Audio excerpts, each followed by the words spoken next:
Hey, what's up, guys? Welcome back to another one of my lives. I'm doing these on YouTube now. And I made that change, like I explained if you got my email earlier, because now I want to host these on YouTube because they're going to live on YouTube for a lot longer and a lot more people will be able to see them much later. So people might be able to find these in an email or via some kind of reshare or whatever, or people might find my content in any way and be able to come to these even months from now and see some of my content. Before I used to do lives on Instagram, and they were kind of a huge waste of time because the people, a lot of people don't really go on Instagram to go listen to like an hour-long talk, first of all.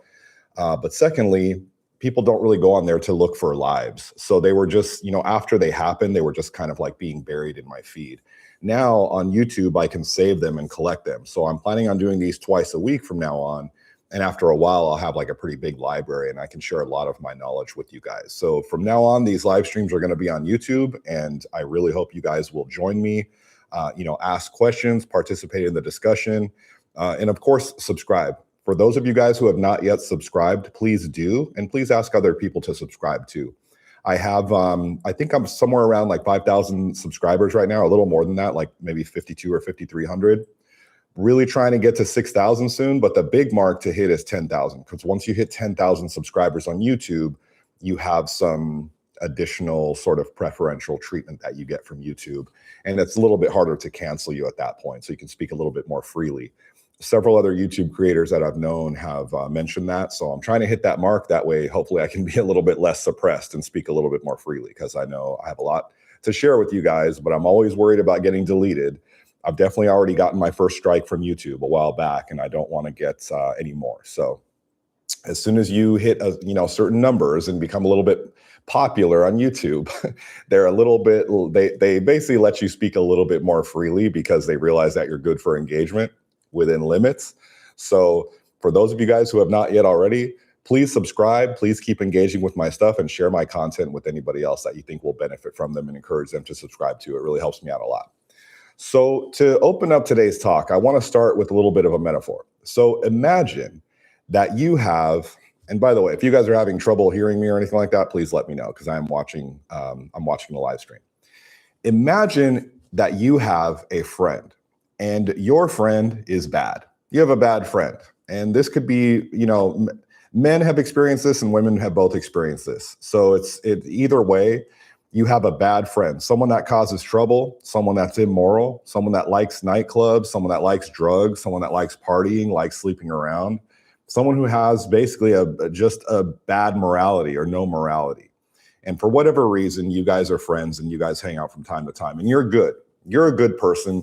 You have morality. Maybe you're Christian, maybe you're Muslim, whatever your religion is, you have a strong sense of morality, a strong sense of right and wrong. And you follow the rules, you do the right thing. And this person who maybe is not a really good friend, but someone at least you hang out with and spend time with from time to time is bad. And they're bad, but maybe you like their company. You think they're cool, you think they're interesting, funny, you like their stories, whatever. You spend time with them, but they're bad. You're perfectly aware of this. As time goes on, you get to know them, you spend some time with them. Maybe you hang out with them from time to time, but they're always encouraging you to do bad things and you always decline because you have your moral code. So every time they try to seduce you and tempt you into doing something bad, doing drugs with them, going to a party with them, going to a strip club, going to a yacht party, going to some millionaire's party, whatever, you always decline because you're like, I'm not going to do what that person does because they're bad. They get involved in bad shit. I like them. I like talking to them. I like their company, but I'm not going to do what they do. And as the months and years go by, you never accept the invitations to go do something bad with your bad friend. But then maybe something happens. Maybe you have a heartbreak. Maybe you have a job loss. Maybe you have some kind of, crushing experience in your life. Maybe you lose a parent. Maybe you have a business that goes bankrupt. Whatever it happens, you experience a moment of weakness and a tragic moment of loss that shatters your identity and it makes you question everything that you're doing right. And once you start questioning everything and you see your friend thriving, at some point you start to decide, you know what, screw it. I'm going to go out drinking with my bad friend, or I'm going to go to a party or to a strip club with my bad friend. I'm going to go accept their invitation because screw it. It's a moment of weakness. You're not planning to change your whole life, but you're like, I'm just going to do what they do for a little bit because I'm not, I'm not at the top of my game right now. And then you get pulled in. Maybe you have a great time. Maybe you start doing drugs with them and it's fun and you do it a little bit more. Maybe you start drinking with them. Maybe you start partying. Maybe you get pulled into you get seduced by the nightlife, or you get seduced by the promiscuous life. And as months go by, you start becoming more and more like the bad friend. And the bad friend is essentially able to corrupt you. And as time goes by, this has a negative effect on your life. So at some point, you start to really have the collapsing effect in your life of living the bad life. Maybe you end up, maybe your spouse or your partner divorces you, maybe or leaves you and starts talking about divorce, or maybe you end up doing poorly at work. Maybe your good friends that you have, they don't want to hang out with you anymore because you're now spending too much time with the bad friend. Maybe people lose respect for you. Bad things happen once you start getting into that life with a bad friend, but you didn't really maybe think about it because the bad friend's always thriving. And then at some point, when your life starts to really unravel and you start to really experience that collapsing effect of your life, and your life starts falling apart because you were getting too pulled into the bad life with your bad friend, you ask the bad friend for help because you think number one, you think they're your friend. And number two, you think, well, they're kind of partially responsible because they pulled you into this world. And at that point, they laugh and they say, no, of course I'm not going to help you. Why would I help you? You did this to yourself.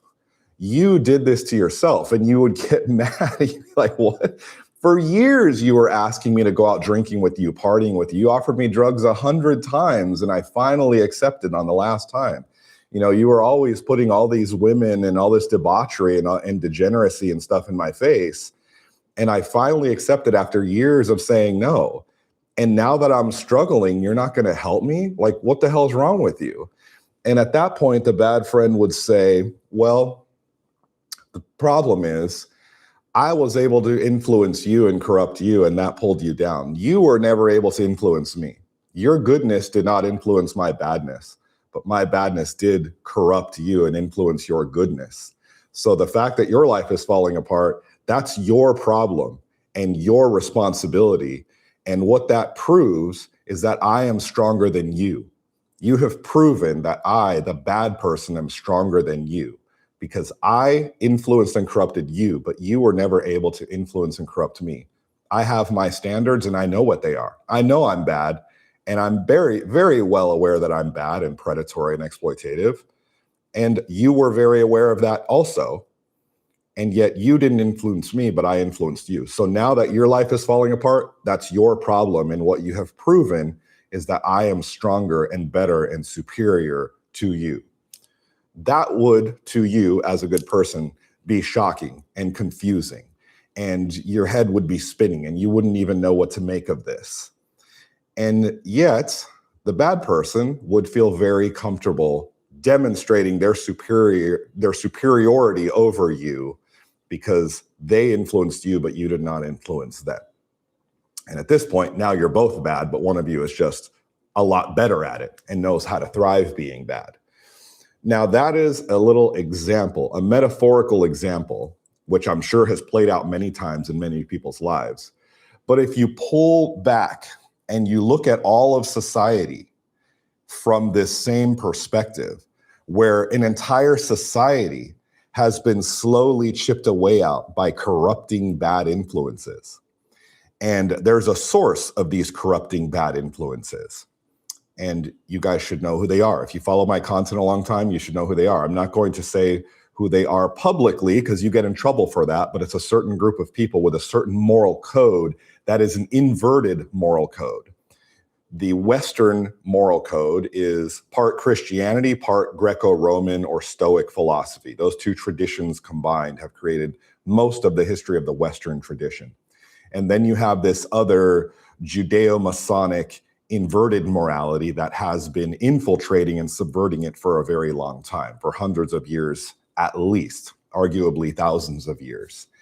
And over time, that inverted morality has infiltrated and subverted the Western societies, particularly when Western societies achieved so-called freedom and liberty during the age of revolutions, which was the late 1700s and early 1800s. During that whole time when you had these revolutions and turned what were once Christian monarchies into democracies and republics, from that point on, people thought they had freedom. And eventually that freedom was used against them. So now, today in the United States, which was once a very Christian country and had a strong value system, tended to be kind of overly conservative. In fact, from the European perspective for a long time, America was overly conservative. They would even call it puritanical for a lot of the time. And yet now, when you look at the United States and how it operates and our morality, the morality in America, we have all kinds of debauchery, all kinds of degeneracy, all kinds of greed, all kinds of lust. All the most diabolical things that kind of penetrate the rest of the world come from the United States, right? We've got this horrible, overtly satanic media. All kinds of Satanism and sexuality and degeneracy is put forth in our television, in our movies, in our music industry. We have a financial system that has basically conquered the entire world and has plunged the entire world into debt. But the core, like the nucleus of that system is the United States dollar and the United States banking system, which is inverted wealth, which I have talked about quite a lot. And we'll get into a lot more detail in my upcoming course. And you can go on and on. The way that the United States has served as kind of like the core, like the foundation for the infiltration and subversion, especially culturally and socially for the rest of the world. You know, we've got OnlyFans started in the United States. We've got the social media companies that started in the United States. We've got Facebook, Instagram, Twitter, TikTok. I know is a Chinese company, but I'm pretty sure that it grew in America, right? So we've got all these infiltrating and corrupting forces that come out of the United States, and yet that doesn't make much sense because we're like, wait a minute, I thought America was this place where they had like Christian morality. Well, you're wrong. There used to be a lot of Christians in America, but America was founded as a Masonic country. And the reason I always say the Judeo-Masonic cult or the Judeo-Masonic mafia is because for not many centuries, but for about 2 centuries, there was a very strong link between Freemasonry and Judaism. And that's another whole topic for another time, but they're very, very strongly linked, and they share basically, they share a lot of stuff. There's a whole lot of scholarship on that. And most people have trouble putting those two things together. But you've got this corrupting influence that there's sorts of chips away. It chips away at the morality of it chips away at the morality of your civilization, right? Of American civilization. And now, after a long time, it's been, decades, most of the 20th century, that whole chipping away process has happened. But now we look at the United States and it looks like a completely corrupted country. It's totally corrupted. We've got all this debauchery, all this degeneracy, all this greed, all this laziness. People are just like fat and dumb and greedy and lazy, and they overconsume. And the apex predator class is like the financial parasites who just run everything with greed and exploitation and just like, peak level finance capitalism, which prints money out of nothing and uses it to plunder resources and just wipe away natural beauty and steal all the resources the earth has and sell them for the profit of a tiny, elite few. Everything about the United States is moving in the wrong direction, everything. And now we're experiencing this like humiliation, right? And the humiliation is not exclusive under Trump. It looks very humiliating under Trump right now, what we're going through. To me, what comes to mind right now is the way the UFC, this UFC like octagon or whatever they call it, is being built on the front, literally the front yard of the White House. And it's big and it's ugly and it's really obnoxious looking. And it actually, what's pretty extraordinary to me, it's being built in front of the White House. And that is, of course, symbolic because they want it to cover the White House. They're taking the beautiful Greco-Roman architectural style of the White House and concealing it behind this ridiculous, ostentatious, spectacle, right?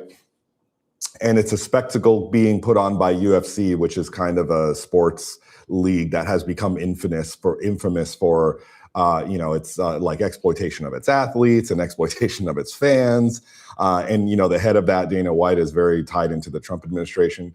So it's very symbolic that you've got this ugly, obnoxious, spectacle that's being put in front of the White House to conceal the White House, to push it back so people can't see it. And then Trump, I believe today, it was either today or yesterday, Trump actually was in like a press conference and he said that he really liked it a lot. He liked the way it looked. And they might keep it. They might leave it exactly where it is. They might leave it right there in front of the White House so that when people look at the White House, what they see is this UFC spectacle rather than the White House. And, Trump lies a lot. So who knows what if he means that or not, but he might. he definitely might. So that is humiliating to anyone who takes their country seriously, right? Any American, I don't care if you're left wing or if you're right wing or center, whatever, anywhere on the political spectrum, if you have a president who's doing something like that, putting this comical athletic spectacle in front of the White House, which is, this beautiful kind of masterpiece of Greco-Roman inspired architecture, right? And that's just the way it's going to stay. And then there's all this kind of stuff, all these like backdoor deals, with the UFC and all this corrupt, shady financing and stuff going on, which I've talked a lot about in my Forbidden Finance group. Trump and his whole administration and his family is so unbelievably corrupt. You can talk about it for hours and hours and hours. All the ways in which they have used the office of the president and also twisted the arms of many people in the federal government and Congress to funnel money to things that are going to make them richer. You can talk about it for hours and hours. And I've published a whole lot about that in my Forbidden Finance group. In those reports, which I've been writing daily, almost daily, I miss days, but almost daily for the last over a year, because I started last April. I look for all these different ways that the corrupt financial system works. And Trump is just an apex predator in this financial system. He is just absolutely over the top with the financial greed and corruption and, behind the scenes, deals and lining his own pockets. It's crazy. It's incalculable, the degree to which he does this. And it's so overt. It's just blatant. It's right there for everybody to see. Now, this humiliation process that America's going through is intentional. It's very important for people to understand this. It's entirely intentional. And before Trump, it was going on under Biden. And that was entirely intentional too. I believe that Biden was intentionally put into the White House because I do believe that the election of 2020 was stolen. And that basically the mafia, this criminal mafia that runs the United States, installed Biden into office. And that made a lot of people believe that Trump was the real president and that he got ripped off. His victory got stolen, and that Biden was put in there as the sort of pick of the globalists or whatever, right? That way, when Trump got in 2024, he came roaring back and he was going to fix everything. But you have to understand, they always control both sides. Always, always, always. They control both sides. Always. So when they put Biden in, Biden was their pick. When they put Trump in, Trump also was their pick. The first time Trump got elected, he was their pick. Then when it went to Biden, that's because what they wanted. That's what they wanted. That's what the tribe wanted, the tribe from Israel. And then when Trump got back in office, that's also what they wanted. So we saw this, crazy, degenerate, old liberal guy stealing an election from Trump. And it's all been a show. It's always been a show because they are in full control. America's not a democracy. It's not a republic. It's a conquered country, and it's been conquered for a long time. Okay. The last president that I believe was probably a legitimate president, more than likely, was JFK. And obviously he got his head blown off in front of the whole country, and nobody could do anything about it. Nobody could do anything to stop it. So at least from that point on, America has been completely controlled, but it was also started by Freemasons. So there's that. But anyway, so Trump, Biden, Trump, all of this, the seesawing effect is entirely intentional. And all the humiliating, ridiculous degeneracy that took place under Biden was 100% intentional. All of it was scripted and manufactured, and it's manufactured by that tribe. And now all the ridiculous debauchery and degeneracy and greed and outrageousness that you're seeing from the Trump administration also is created by that same tribe. They're creating all the ridiculousness over here and all the ridiculousness over here. Why? There are reasons for this, okay? And without getting too far into the weeds about how that's like helping these people with their whole, greater Israel project and all that kind of stuff, just from a big picture perspective, the big picture is that they are humiliating the United States. And they're doing it on purpose because they are engaged in moral warfare. Moral warfare is a very, very important concept to those people, and it always has been. And I started to figure this out back in about 2022 because I was doing so much research into trying to figure out who's behind all this stuff. And you go down like the Satanism rabbit hole for a while, and you're like, oh yeah, it's Satanists. And then you can pull on that thread for a while and unravel it. And Satanism definitely is a real thing. But when you start to really figure out where all the money connections, where all the power connections go, where all this stuff, and then you really, kind of an obvious thing is there's only one group of people that you can't criticize in the United States, and it's not Satanists. I got news for you. So you can criticize Satanists all you want. They don't really care. There's only one group that you can't criticize, and it's the same group that controls the media, the same group that controls central banking and international finance, the same group that controls Hollywood, the same group that controls the music industry, the same group that controls the adult entertainment industry. It's always that same group, and they've been around for a long time, and they've been in power for a long time. And before they took control of the United States, they had already taken control of Europe a long time ago. The same group, they have a moral code. It is a very systematic and elaborate moral code with a lot to it. I covered this in great depth in my Talmudic teachings course, because once I figured out that group was really the sort of apex predators of Western civilization, and they are the ones who are getting everything they want, and they're always talking about morality and moral warfare and moral army. Like, I'm sure you've heard the IDF is the world's most moral army, right? They talk about morality a lot. They really do. It's almost like this obsession they have with morality. And then you think about it and you're like, okay, how can they say that they're moral? They're always saying they're moral, but then they push adult entertainment. They push all this like greed based like predatory finance. They push all this predatory lending. They push the gambling industry. They push the all the degenerate entertainment in television and Hollywood and the music industry. They push all this stuff, and yet they're always saying they're moral. Like, how does that work? It doesn't register, right? Okay, it doesn't register to you because to you, morality means a certain thing. And more than likely, your idea of morality comes from either the Greco-Roman philosophical tradition or the Christian tradition. Those two things, they're not the same thing, but they're kind of been juxtaposed in Western society, and they function well together. They play well together, right?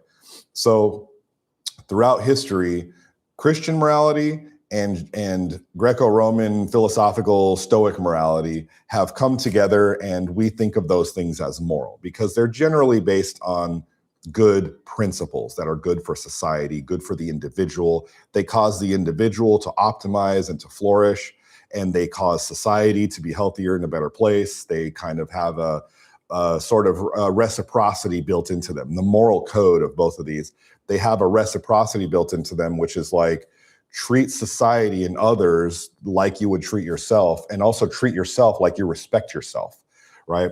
So that these are positive things, and they build great societies, and we have seen that. We've seen that particularly in Europe. We saw the growth of great societies with spectacular architecture and a lot of intellect and a lot of great philosophical traditions and great legal traditions. all that kind of stuff we saw grow from Western morality, which again was a combination of Greco-Roman philosophical tradition and Christian morality. And yet, in the modern day, you don't see that anywhere. It's not in charge anywhere. And that's because the morality that is running the United States and the West now is inverted morality. It's been flipped over. And that's the Judeo-Masonic moral code. And for them, everything is inverted. So evil is good and good is stupid. This is very important in their morality. They think evil is kind of like more powerful, so therefore it's good. A might makes right type of philosophy. If they can do whatever they do, if it puts them into a superior position, and they are God's chosen people, so they're supposed to be superior, then no matter what they do, if it puts them into a superior position, it's right. But if they do anything, whether it's good or bad, but it puts them into an inferior position, that's wrong. It's immoral to do anything that will put them in an inferior position. So they have a might makes right philosophy. Then you have this whole idea of like Sabbateanism, which is also later morphed into Frankism. So maybe you've heard of Sabbatean Frankists. They have the idea of redemption through sin, which is a whole other super bizarre thing. But basically it is kind of the idea that through evil, they are creating their own redemption. It's very bizarre. And then, so we'll set that aside because I'm going to cover that on a whole other topic on another day. I mean, another talk on another day. But then you also have the idea that, so we have this inverted morality that would place them into a superior position. Why? Because good is bound by rules. Good morality is bound by rules. So if you and I are if we're like business rivals or something like that, but we both have to follow the laws and rules and we both have to follow the sort of ethics of good business, then we're constrained by certain rules and there's certain things we won't do. There's certain, like we won't hit below the belt, you know what I mean? We might compete with each other, but there's also certain things we won't do. But in a completely unrestrained, unrestricted environment, whoever's more evil is going to be victorious because there's nothing that they won't do. There's no restraints on their activity. They can lie, they can cheat, they can deceive, they can sabotage, they can infiltrate, they can subvert. Anything they want to do, they can do in order to make sure they win. And when that's your moral code, and your moral code says that you're allowed to do these things, you're permitted to do whatever it takes to win, then it becomes moral to do things that are bad because the only thing that you're after is dominance, is coming out on top. And really, it doesn't even matter if you do better than your rival, because it's just as good to make your rival do worse. So you don't have to beat your rival by being better, by winning. You can just make them lose. So it would be like finding a way, if you were in a race, it would be like maybe poisoning their food or making them sick or finding a way to injure them. You don't have to ever become any faster, but you still win the race. You just sabotage them. You can be slow. You can be a slow runner, but you'll still win as long as you can make the rival sick or injured or in some way make sure that they lose. That's totally fair game.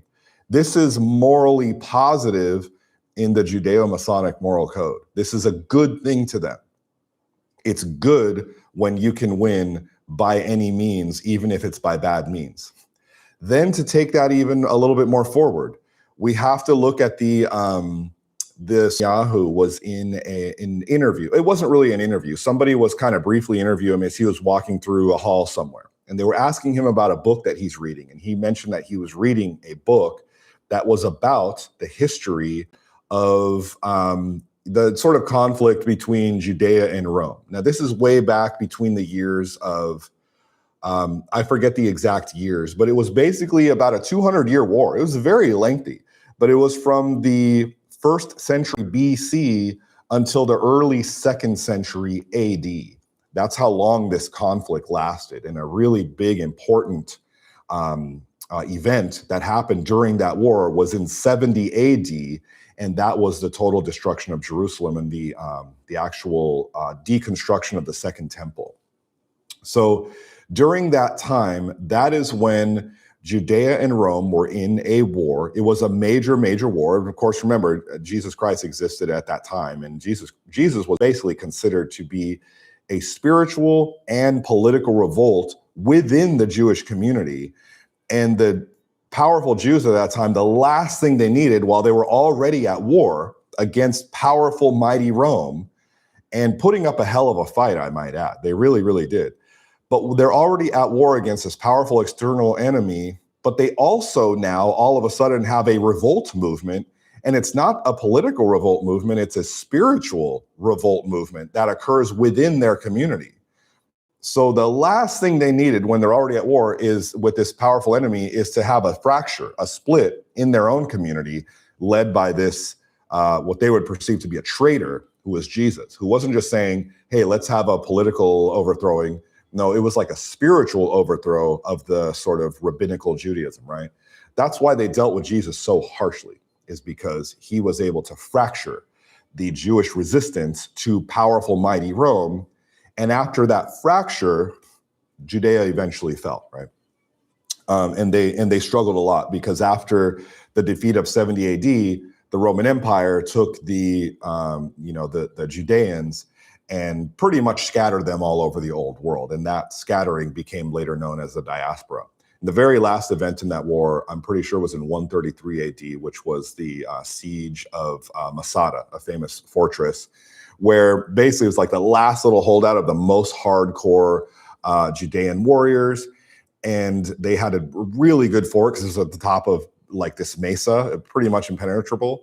But the Roman legions that were sent to go there and take them out, they were sort of good. They had a very difficult time getting into that fort, but eventually they were able to do that. And by the time all of the people inside that fort were, after a months-long siege, they were pretty much screwed and they had no opportunity to escape that. So they committed mass suicide. I believe it was 900 Jews, men, women, and children. They committed mass suicide. The men kind of slaughtered all the women and children and then killed themselves. So, and that's a very, very notable event in Jewish history. That's something that certainly every Jew knows and is very proud of. And it's also a very important event in Israeli history. So anyway, and that was kind of like the end of that conflict, right? So you have Benjamin Netanyahu, and a lot of people who don't know all this history between the history of Rome versus Judea, this like ancient, or it could be just like Rome versus Jews or Jewishness. It's like a 2,000-year war. I call it a 2,000-year war. And it started with the Roman Empire trying to take over Judea and then putting up this great resistance. And militarily, they lost. Not only did they lose militarily, but they were scattered all over the old world. Their temple was completely destroyed, along with all of their other important buildings. And pretty much everybody was wiped out in Jerusalem. And the Jews at that time had to be dispersed all over the old world. So that is a humiliating total defeat that they went through at that time. But they were able to resist over the centuries by becoming a people of a shared religion and a shared ideology and ultimately a shared book. And most people think that book is the Bible. It's not the Bible. It's the Talmud. Okay, it's very important for people to realize this. I mean, Christians have no idea. It's the Talmud. That's the book that binds them together. And it was a multi-century process to write the Talmud. And once the Talmud was created, they had a moral code that was going to bind them and pretty much determine how they would act, not just legally, but morally, all over the world, no matter where Jews resided, anywhere in the world, because this is hundreds of years later, and now they've been scattered all over the old world. Now they have to operate on the basis of that morality. And that is inverted morality. It's an inversion. It's the opposite of Christian morality, because remember, they hated Jesus a whole lot. And it's the opposite of Greco-Roman morality, because they hated Rome a lot. So they've got these, let me lower this. They've got these twin enemies, right? So the history of Judaism has twin enemies. One of those enemies started with Jesus and evolved to become Christianity. The other of those enemies started as Rome and evolved to become the Roman, like the descendants of the Roman Empire. And that went on to become the Holy Roman Empire, the Byzantine Empire, the Holy Roman Empire, and then the various Christian kingdoms throughout Europe. And eventually it became the United States. United States is considered to be the new Rome. It is the evolution or the iteration of the Roman Republic. The Roman Republic fell, and those people had a lot to do with that, by the way, but they have never perceived themselves historically to stop being at war with the idea of Rome. Even though Rome itself fell, the idea of Rome persisted, and it became other kingdoms, and it became it became the Catholic Church. It eventually became the British Empire, and then it became the United States. So today, the United States represents the two ultimate 2,000-year-old enemies of the Judeans, and which there's no longer a Judea, right? And it just became the global Jewish community, because they are a people bound together throughout all of time and space by their ideology. They have not had a nation. I mean, you could say Israel's their nation, but that only started in 1948. So for over 1,900 years, they had no nation. They were a people scattered to all the ends of the earth, and they also believe that that is prophesized. So they don't even really give Rome credit for scattering them, because they're like, no, Rome is only doing exactly what our God wanted for us, which was to scatter us all over, because it's prophesized, right? So they never give their enemies any credit for doing anything. They're always able to, let me turn this off. They're always able to basically reframe things as like, no, it's our prophecy that is manifesting itself. It's not the, our enemies that have no power. It's only God, and it's our God, and he's choosing everything that happens, and they're only doing what our God wants, and it's ultimately for our benefit because we're the chosen people. They're masters at reframing everything, right? So anyway, modern day, now you have the United States, and remember, in their ideology, in their worldview, the United States represents the most recent ultimate iteration of Christianity and the Roman Empire. It's the new version of that. So therefore, the United States represents their ultimate enemy. The peak, the apex of these two, Christianity and the Greco-Roman tradition, have converged into the United States. So the United States now is their ultimate enemy. And in order for them to be victorious, in order for them to rise and their empire to rise, which will be the New World Order empire, which will be kind of like Greater Israel project, basically, right? In order for that to rise, the United States has to fall.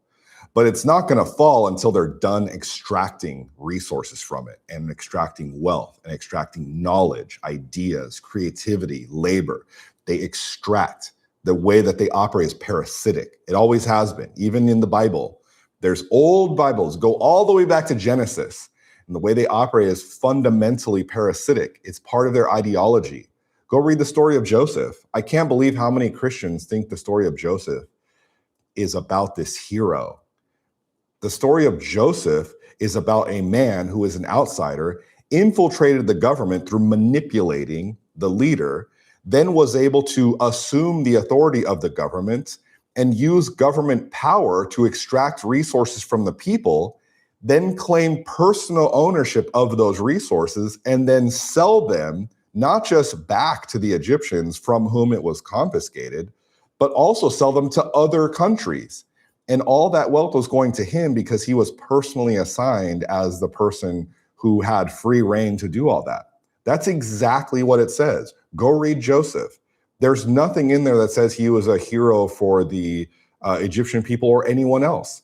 It was a wealth extraction scheme, but it was sanctioned by God, by their God. So fast forward, anybody from that religion who reads the story of Joseph, in their mind, they say, oh, this is the manual for success. My duty, my God-ordained duty, is to infiltrate the government, use it to extract wealth from the people of that government, keep doing that until they completely run out of money, and then move on. It's literally a story of Joseph. It's right there. If you don't believe me, just go read it. Just read it like they do. Don't read it based on the propaganda that you've been taught since Sunday school. Read it the way they read it. Read the words. So they've always operated that way. Since the first freaking book of the Bible, they always operate the same thing. Or I guess that would be Exodus. I think that story is in Exodus, so it's the second. But trust me, there's plenty of examples of the same sort of principles, the same moral code from all 5 books of the Torah, which is Genesis, Exodus, Deuteronomy, Numbers, and I forget the other one. Anyway, the first 5 books of the Bible, that is the Torah, and the remainder of the Old Testament is called the Tanakh. But the book that interprets all those and gives them their worldview and their value system and ultimately their morality is the Talmud. And when you study the Talmud, you realize that the morals in the Talmud are mostly inverted from what Christianity would say or from what the Greco-Roman philosophical tradition would say. And because it's based on extraction, it's based on parasitism, it's based on exploitation, it's based on getting away with whatever you can. To a very large extent, their moral code is based on pretty much saying, if God didn't say don't do something, then that means he allows you to do it. It is permitted. So if he said don't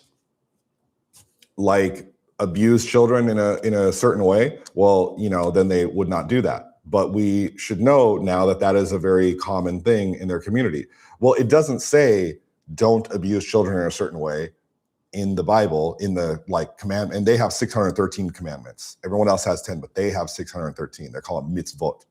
So it didn't say don't do that, so therefore it's allowed, because God is perfect and God is genius and God is, he's like the summation of all intelligence, and he knows everything and is all powerful. And if he wanted them to not do something, he would have said don't do it. So pretty much anything in the world outside those 613 rules is fair game. It's totally permitted. It's totally allowed. If he didn't specifically say don't do it, it's allowed, because God is infallible. And he would have known, if he really wanted them to not do something, he would have mentioned it. But if he didn't mention it, it's fair game. That's to a very large extent, that's the foundation of their moral code. So that's why their moral code is inverted. People don't understand that. So they can, with a perfectly straight face, they can say that they're moral, that the IDF is the world's most moral army, or that Israel is the most moral country, or that their justice system is the most moral. With a dead straight face, they can say that, and they will pass a lie detector test. Hook them up to a lie detector test, and they will say that they're the most moral, while everyone else looks at what they do, the genocide, the abuse, the killings, the types of unique malevolence that they perpetrate, especially in Israel, especially against Palestinians. And anyone will say that's not moral, but to them it is moral, because they have an inverted moral code. If you don't understand the inversion of the moral code and how it drives them, you'll never understand the world. You'll never understand the world we live in, because they're the architects of the world that we live in today. It hasn't always been like that, but it's that way now. So one unique thing about their style of conquest, when they conquer a civilization, they humiliate it. Because by humiliating it and corrupting it and making it degenerate, they can prove that they are better, okay? So when they dominate a civilization, if they can get that civilization to corrupt itself, to humiliate itself, they can get people addicted to adult entertainment. I'm trying to censor myself because I don't want to get this video taken down later. They can get people hooked on adult entertainment. They can get people hooked on gambling. They can get people hooked on consumerism. They can get people hooked on online validation. They can get people hooked on cheap BS entertainment, like movies and music and all this garbage, total garbage. They can get people hooked on it and demand it and love it. They can get people so addicted to these things that they get super mad if there's any mention of even restricting them. Why? Because they have freedom, but the freedom that we don't have actual freedom. You don't have freedom from taxation. You don't have freedom from the draft, the military draft, if the empire wants you to go and kill brown people on the other side of the world so corporations can be wealthy. You don't have that kind of freedom. There's any meaningful freedom you don't have. But what kind of freedom do you have? You basically have the freedom to destroy yourself.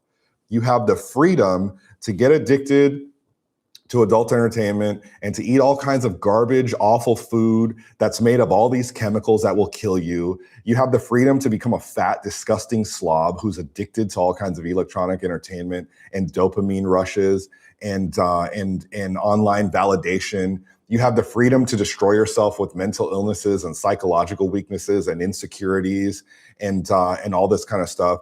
You have the freedom to engage in sexual degeneracy and be promiscuous and hook up with a bunch of people and make yourself feel valueless or sell yourself on the internet. That's the freedom that you have in the United States, but you don't have actual freedom because you can't even own a property without paying property taxes. You're not even close to being free. The idea that America's free country is an absolute joke. It's a twisted mind F joke.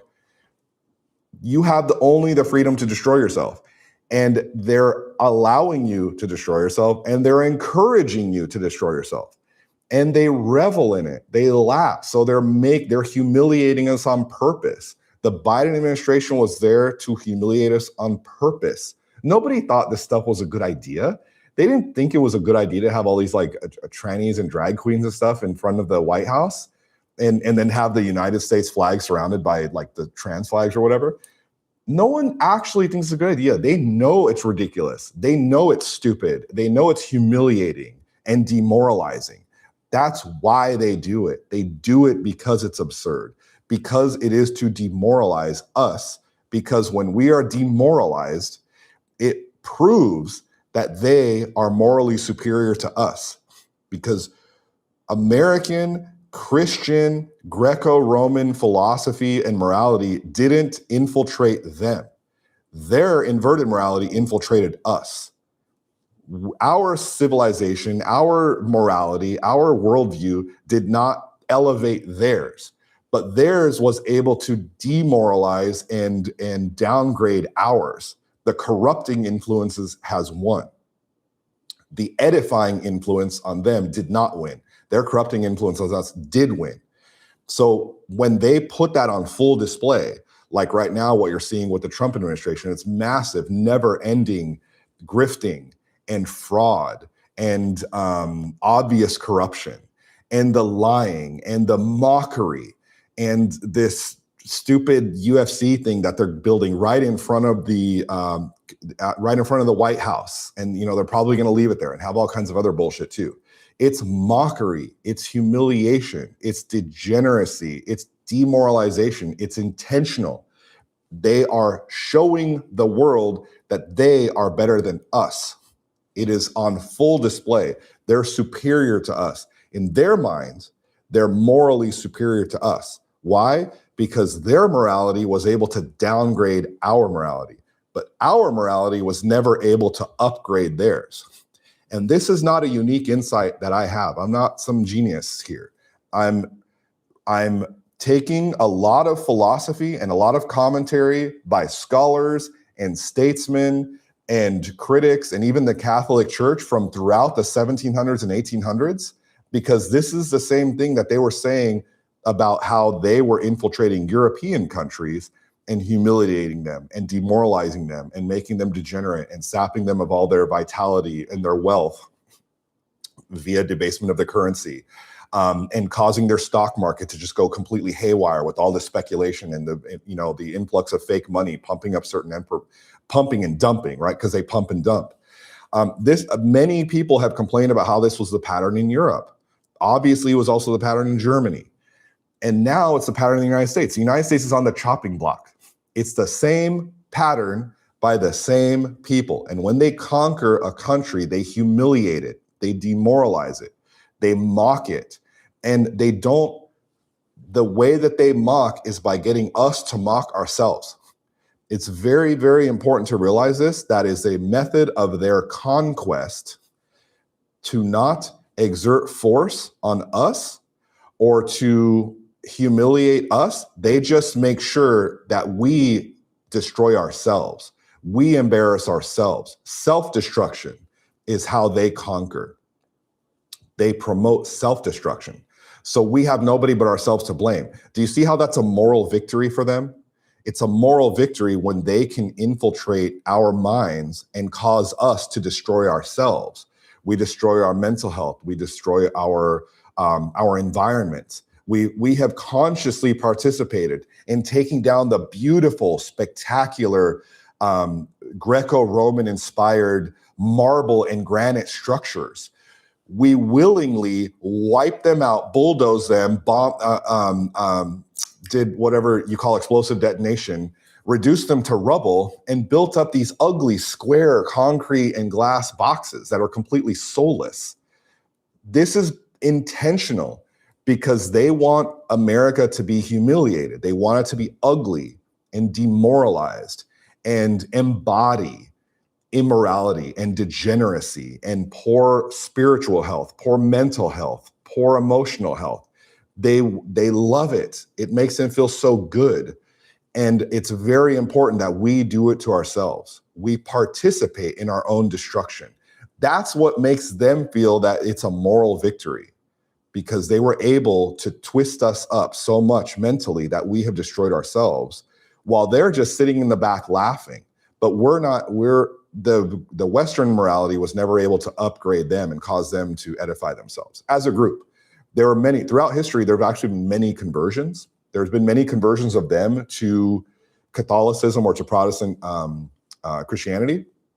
And what's really interesting is some of the best insights about their inverted morality come from those people, come from people who were former Jays or even former like rabbis, like former teachers in their religion, and have at some point realized that it's like toxic for themselves and toxic for humanity, and realize the abuse, because they abuse themselves, you know, they're like to a tremendous extent. They're not always abusing other societies. They also abuse themselves and each other, particularly their children. There's a lot of trauma programming that goes on in that community. This has been researched for many centuries. You can go back and see stuff about this from 7, 8, 9, 10, 11, 12 centuries ago, and they're commenting on the same thing. So a lot of people have left it, and then they come over to the side. So there's actually former Jays who became Catholic priests or Christian, like Christian leaders or philosophers or whatever. And they have written on this in depth and talked about how they have a toxic, parasitic, exploitative type of morality, and it's bad, and they no longer identified with it, and they converted. And so there's a lot of observations that come from people like that. When you're studying this moral warfare, some of the best observations have come from people who are on the inside of their world. Because if you're on the outside, like if you're a Christian, it's so difficult to even perceive inverted morality, because they can say morality all the time, and you don't get it. You won't perceive it until you invert everything. You have to invert not just the morality, you have to invert everything, because now the whole world is inverted, because they've infiltrated and subverted everything, and they've inverted everything. Everything in the whole world is inverted, everything. It's not just morality. So when you realize that the way that they perceive the world is through this inverted lens, and they want to prove that they're morally superior, they can't prove that they're morally superior by upgrading themselves morally. That's impossible, because they're fundamentally immoral according to the Western perspective. So what they do is they infiltrate our minds. They infiltrate our celebrities, our influencers, our political leaders, our religious leaders. That's how you get Christian Zionism, right? You have all these ridiculous pastors who are filthy rich, and they're multimillionaires or decamillionaires, and they go up and they have these concert rock bands in these like ugly, ridiculous buildings, and you have all these Christians who are just like laughing and cheering and clapping along and handing over their money, and they're all Zionists. Like the idea of Christian Zionism, that's paradoxical. The Judeo-Christianity is a paradoxical word. There's no overlap between Judeo and Christian from a values perspective, maybe from a prophecy perspective, but not from a values perspective. So that's a successful psyop. But for them to infiltrate Western society in that way and get it to corrupt itself, to degrade itself, to embarrass itself, to humiliate ourselves, that is a sign of victory. It is their conquest. That's how they're showing the world and showing each other around the world that America is conquered territory. And they're not doing it to us. I mean, they are. They're definitely maneuvering the puppet strings. But on the surface, we're doing it to ourselves, because we're a republic and we voted for Trump. And Trump is our elected leader. He's our choice. We made the choice. And before Trump, it was Biden. Biden was our choice. We have choices and we choose these leaders who then embarrass and humiliate us. That is a way of humiliating ourselves because we consent to the voting system. Even if you lose, you still consented, right? If you vote for Biden or Trump, if you vote, you consent. Because if you vote and your guy wins, then you're like, oh yeah, I'm glad my guy won. But if you vote and your guy loses, then you're like, oh man, that's a real bummer. I really hate that my guy lost, but you still participated in the system. The system itself was able to have legitimacy from your participation. So whether you win or lose, you are consenting to the idea that the system itself is legitimate. The only way to show that you believe the system itself is legitimate is to not participate. But then you kind of shoot yourself in the foot by not participating because then you don't vote and you know that all the idiots of the world are going to vote, so that's going to be worse. So then you go and you say, oh, I can't tolerate that, so I'm going to vote. And then you do vote, but then you just gave the system legitimacy by your consent. And that's not just a legal thing, it's a spiritual thing. You spiritually and legally consented to the system, and the system fails you, but you gave it the legitimacy. So they love that. They thrive on this so much because they can always point to the civilization that they conquered and infiltrated and subverted and then corrupted and watch it fall. And they can always say they consented to their own destruction. They participated in their own destruction. All we had to do was hand out money. All we had to do was give them this nasty sexualized entertainment or give them all of these cheap distractions and video games.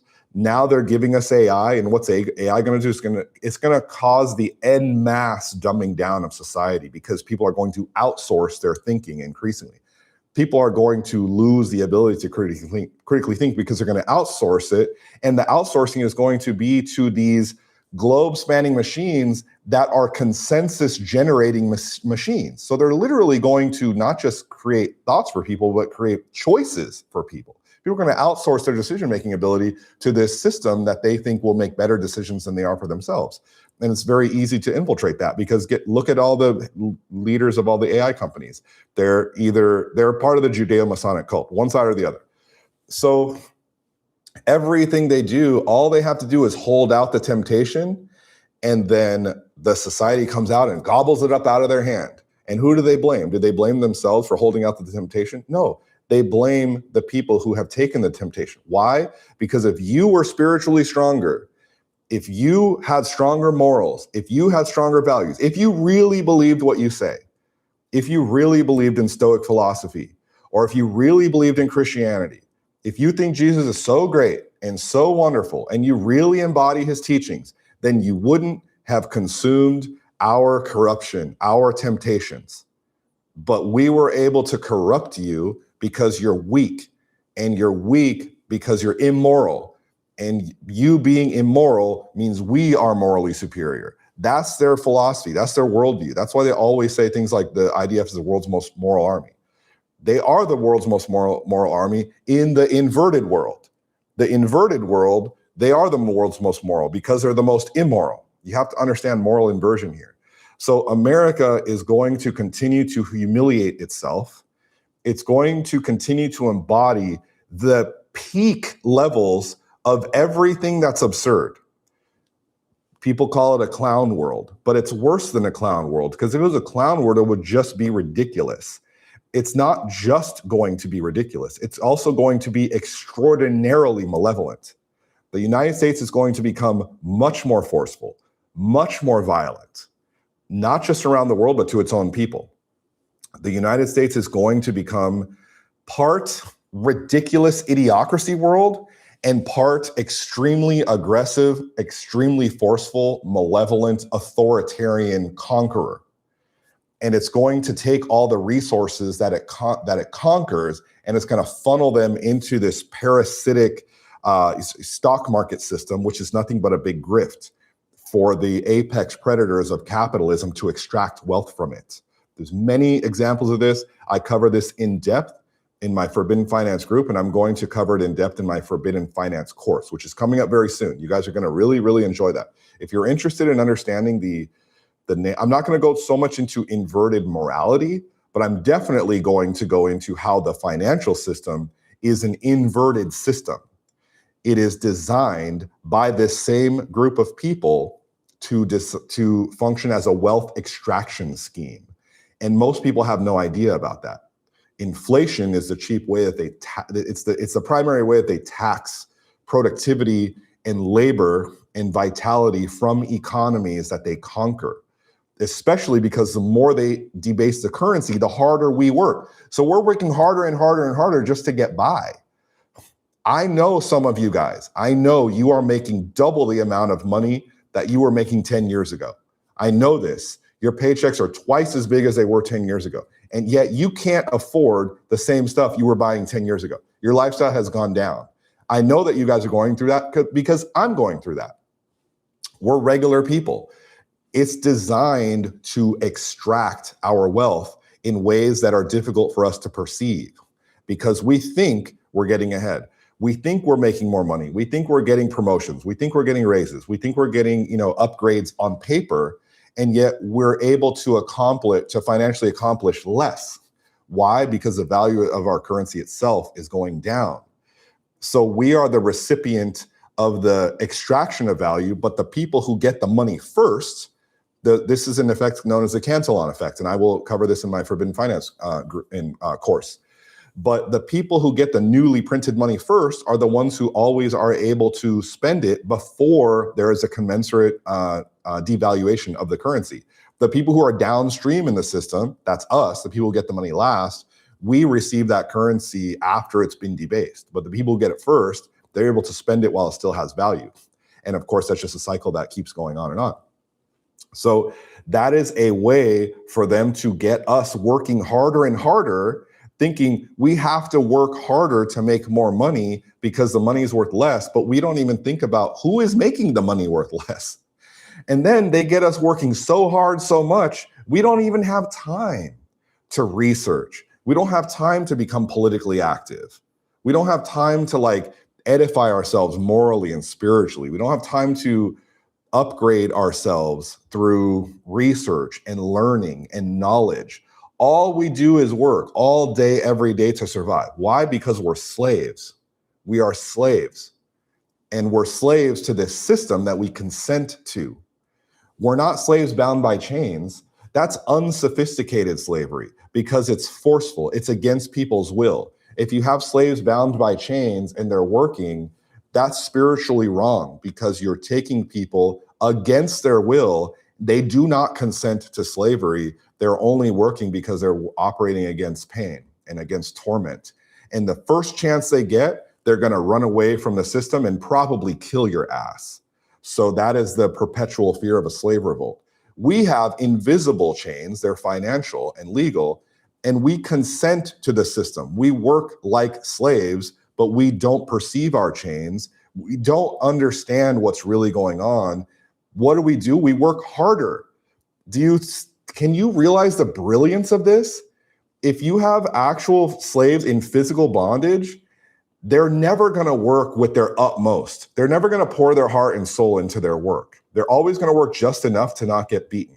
And the first chance they get, if they don't just die from being overworked, they're going to run away or they're going to revolt. In our system, the more that people have wealth extracted from them, the harder they work. Do you understand the inversion? Everything's inverted. It's inverted. Everything is inverted. The harder people work, the more their wealth gets drained. The more their wealth gets drained, the harder they work. So now we're in a state where everyone has 2 or 3 jobs and some side gigs, and everyone's looking for a side hustle, and everyone's looking for a way to scam each other. And women are all looking for like a rich guy to bail them out. And then you have all your boss babes who are just furiously fighting against each other and against men for a raise, but the money's not even worthwhile.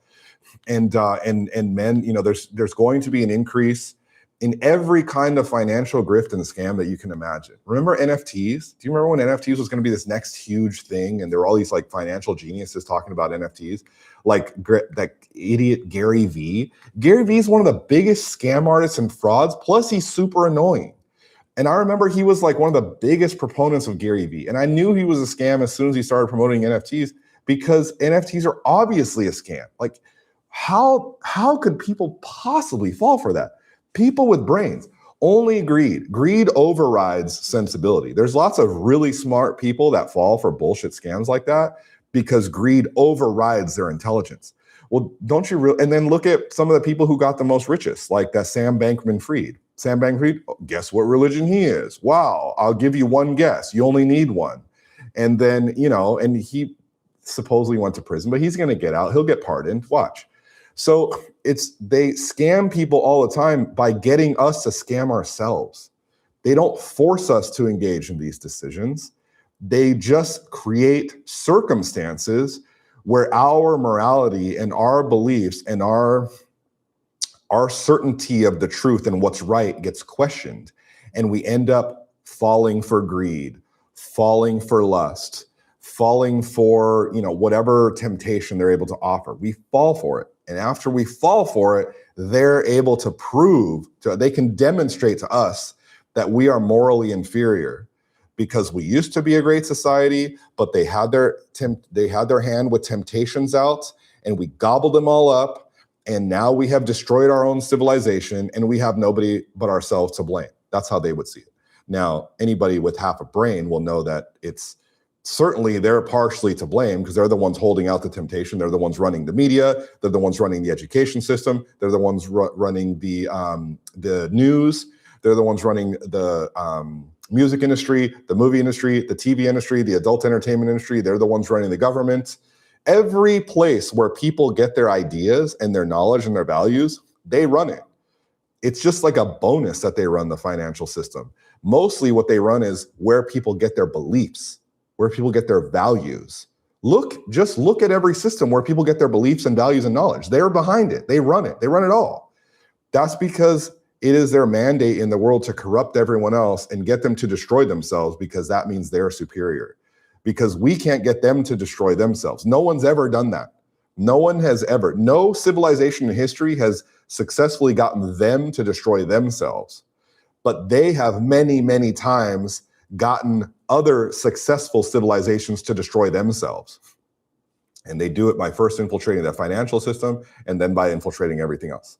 That is the moral and spiritual warfare that is at place. And they're undefeated. You have to realize they're unfreaking defeated in doing this.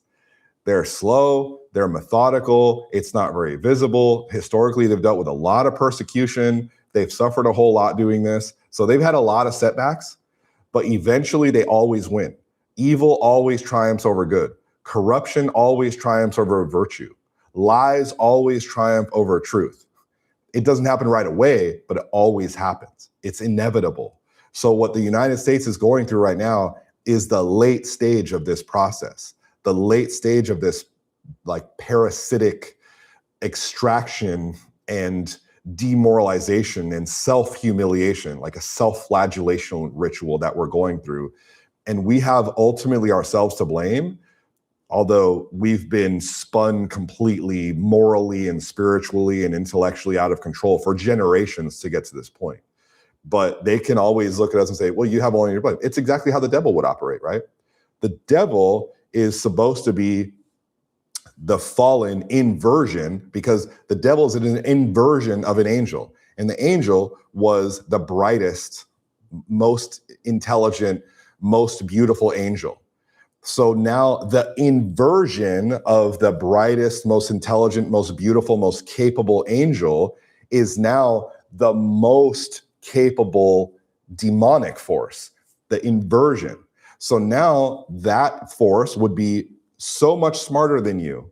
The smartest angel, second only to God, became an evil force, right? According to Christian mythology. So that force should be able to outsmart any human and really should be able to outsmart all of humanity. Well, that's, of course they do. They emulate that by tempting us and confusing us and deceiving us and making us think it's a good idea. We think it's a good idea while we're doing it. And we don't realize that it was a deal with the devil until way later. And some people never realize it. Some people never realize they made a deal with the devil. So now there's all these people who are addicted to like OnlyFans. There's addicted to all kinds of, adult entertainment. They're addicted to gambling. They're addicted to drugs, addicted to alcohol, addicted to vapes and cigarettes, addicted to phones. Phones are the greatest addiction of all time in history. And like social media addiction and just like phone addiction in general, it's not even perceived to be a thing. Like there actually are people who study this, but those studies are always suppressed. Why? Because the entire power structure benefits from people being addicted to phones. The last thing in the world they want is anybody to realize how extremely addictive and self-destructive phones are, because they benefit from it. The phone is the ultimate society-shaping tool. It brainwashes every single individual who uses them at a granular level, an individualized, algorithmically optimized, granular level. They can systematically brainwash all of society to think the same thing, but in a personalized way. Can you imagine anything even more genius than that? It's the greatest brainwashing and social control tool ever devised in human history. Do you think they're really going to allow anybody to publish studies talking about how toxic it is? Of course not. They're going to suppress the shit out of it because everybody in power wants phones to exist. The government benefits from it. The companies benefit from it. The tech companies, the data companies, everybody who advertises on social media benefits from it. Like, even I benefit from it as a content creator, right? Because I would never be able to reach you if it wasn't for this technology. So I know it's bad and I don't want it to exist, but it does exist and there's nothing I can do about it. So because the only way I can reach you guys, I utilize it. And to some extent, I'm feeding into that, right? So it's bad for you. It's the greatest addiction of all time. It's the most, people say, what's the most addictive thing on earth? And people say, oh, like heroin or cigarettes or sugar. Phones are the most addictive thing ever. It's so obvious. They just swept the whole planet, and every civilization that gets phones, within a few years, everywhere you go, everywhere you look, everyone's glued to their phones. In the United States is the worst of this. Like whenever I travel and I go back to the United States, everybody is like this. Everybody, even in their cars. So, and then it's a two-way pipeline of information. You think that you're getting all this information, but really they're getting information on you. And what they want to do is have this surveillance on everybody all the time. And it works, and it is working. And if you try to take that surveillance away, people will be furious. They'll be so angry. It's just like trying to take a phone away from a kid or from a teenager. Like, good luck with that. You think they give a shit that they're being surveilled? No, they don't even think about it. And a lot of adults are like children. They have the mental capacity of children. So if you take away their little dopamine addiction device, then they're going to be furious and they're going to fight you on it. That's all of society is going to be like that. So like all of these sophisticated ways that they have of infiltrating society and causing us to destroy ourselves, they have been cooking this up for decades, for generations. And the pattern is literally thousands of years old. I demonstrated that earlier with the story of Joseph, and there's many other biblical stories. When you read the biblical stories, but from the Talmud perspective, you can read the same story, but read the interpretation of that story in the Talmud, and you get a whole different read on it. It's like they don't perceive morality to be the same thing at all. It's literally inverted, but it's the same stories because they're interpreting the stories from the Torah, and that's the Old Testament in the Bible. And that for them, there's no Old Testament. There's only one Testament because the New Testament is total BS. So from their perspective, they interpret these stories. And Christians are like, oh yeah, Joseph was a good guy and God helped him and he saved a bunch of people from the famine, blah, blah, blah. And it's like, you guys have no idea what that story is about.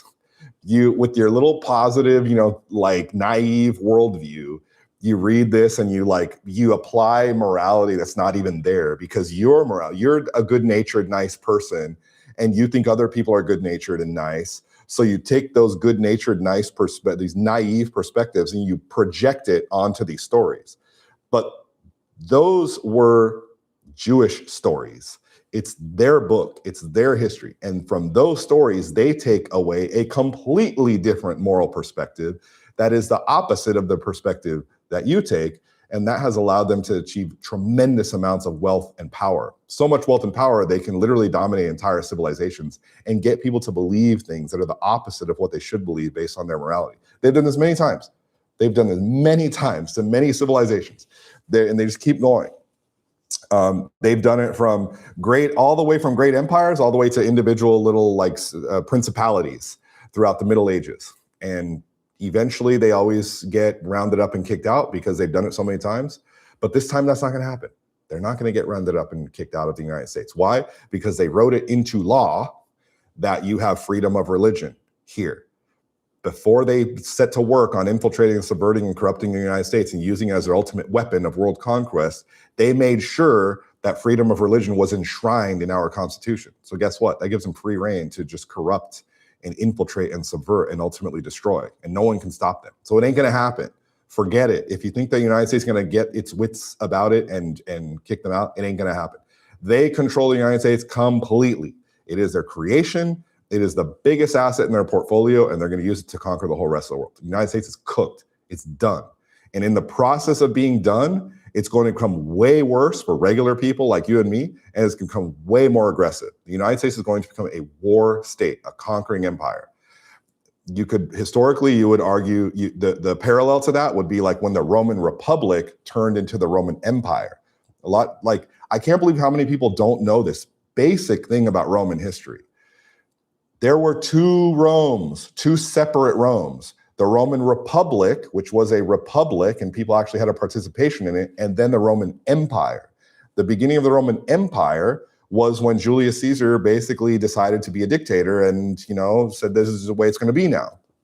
And from that point on, you had dictators. It was passed along dictators, and the Roman Republic ceased to exist.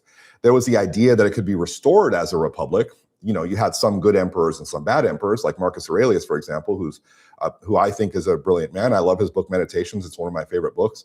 And he's also considered one of the only good emperors. And he's also considered to be kind of a godfather of Stoic philosophy. But Marcus Aurelius was still an emperor. And he had this sort of idea of restoring the republic, but it didn't happen. Because every time you had a good emperor, you just have another bad emperor right behind him. And Marcus Aurelius, of course, was followed by Commodus. And if you don't know that story, just go watch Gladiator. So anyway, this idea of there being ancient Rome, it was a Roman Republic and then a Roman Empire. Under an empire, it was ruled by essentially dictatorial emperors. And as a republic, it no longer functioned. But arguably, the Roman Empire reached its apex of power and influence and wealth during the empire phase. So I think the United States is actually going to achieve a lot more power, but as a dictatorship. And I believe, and remember, you have that group that's headquartered in Israel, those people who perceive themselves to be at war against ancient Rome, but in their mind, Rome is the United States. Rome fell, but it just evolved. It didn't actually end. The idea of Rome never ended. It just evolved into different iterations and became the United States. So the United States is their enemy. It's the evolution of their enemy. They have evolved and Rome has evolved, and Rome evolved into the United States. So now the United States is their great enemy, but they have infiltrated and subverted their enemy. They have penetrated it, and now they're in the driver's seat. They defeated their enemy, but they're in the driver's seat. So where are they going to drive it? They're going to take the United States into directions that benefit them. We are an enslaved, captured population. We are financial debt slaves. And that sucks, to be an American and realize that you're going to have all your wealth and power extracted from you and you're not going to be able to do anything about it. That sucks, but it's going to be worse for countries that have resources, particularly oil, natural gas, and minerals, and everything from gold to rare earths. If you're a country that has those, then the United States is coming for that ass. And that's just going to keep happening, just like Venezuela. They're either going to infiltrate it and overthrow their from within through so-called quote unquote democracy, just, the way the CIA does things, or they're just going to straight up militarily conquer it the way that they did Venezuela. And they're using that as a way to dominate the energy resources of the whole world to make sure that the United States controls that. But then the United States is going to take the wealth and power that comes from it and funnel it over to Israel so they can build up their greater Israel project and eventually be the next rising empire. And this is something they've been at work at for a very long time. So it's going to suck to be an American in that situation if you're not one of the wealthy people that's just getting like insanely rich from all this. And the only chance you have of preserving or gaining any wealth is by investing in the stock market, investing in these companies. That's like the only way that you can grasp onto the tail, the coattail of these wealthy elite, right? And that's why I advocate for that. But as that happens, your wealth is just going to be depleted and your lifestyle is going to get crappier and crappier. You're going to have to work harder and harder for the bare necessities of life. But at least you're not getting bombed into oblivion. At least your family's not getting murdered. At least your parents aren't getting kidnapped and put into Israeli prisons and then come back like a shell of their former selves. And then when you try to report it, nobody will run those reports because that same group of people runs the international media and they make sure that no one hears anything and they just delete it from existence. It's better than that. But it's still going to be pretty crappy to be an American in this situation of the future. But people who think that America's in decline, it isn't. America is very much in decline. It's in moral decline. It's in cultural decline. It's in spiritual decline. It is in reputational decline. But it has to become forceful. There's nothing else less than brute force.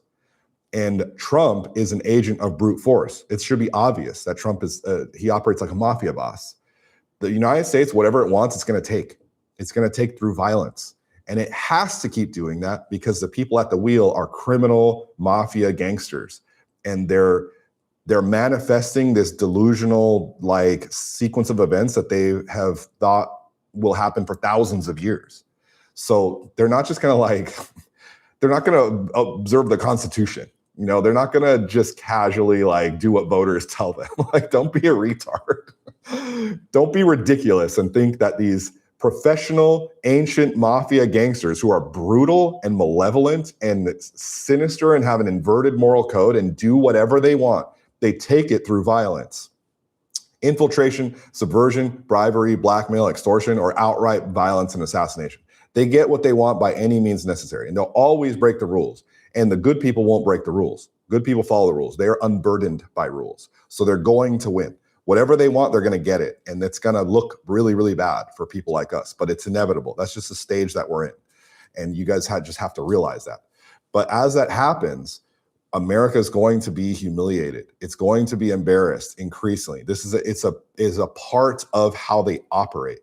They have to make sure that we are embarrassing ourselves and humiliating ourselves. And they have to be able to point at us and say we're doing it to ourselves at the same time as they increase the wealth extraction, increase the resource domination, increase the petrodollar regime, and all that kind of stuff until someday in the future when the whole thing is so exhausted from all the predatory wealth extraction and all the ridiculous moral and cultural humiliation that the whole thing just kind of collapses. But I don't think that'll happen for another 10 or 20 years. I think this whole thing is going to run for a while before it actually completely collapses. And the dollar is getting stronger, not weaker, by the way, because of stuff I've elaborated a whole lot.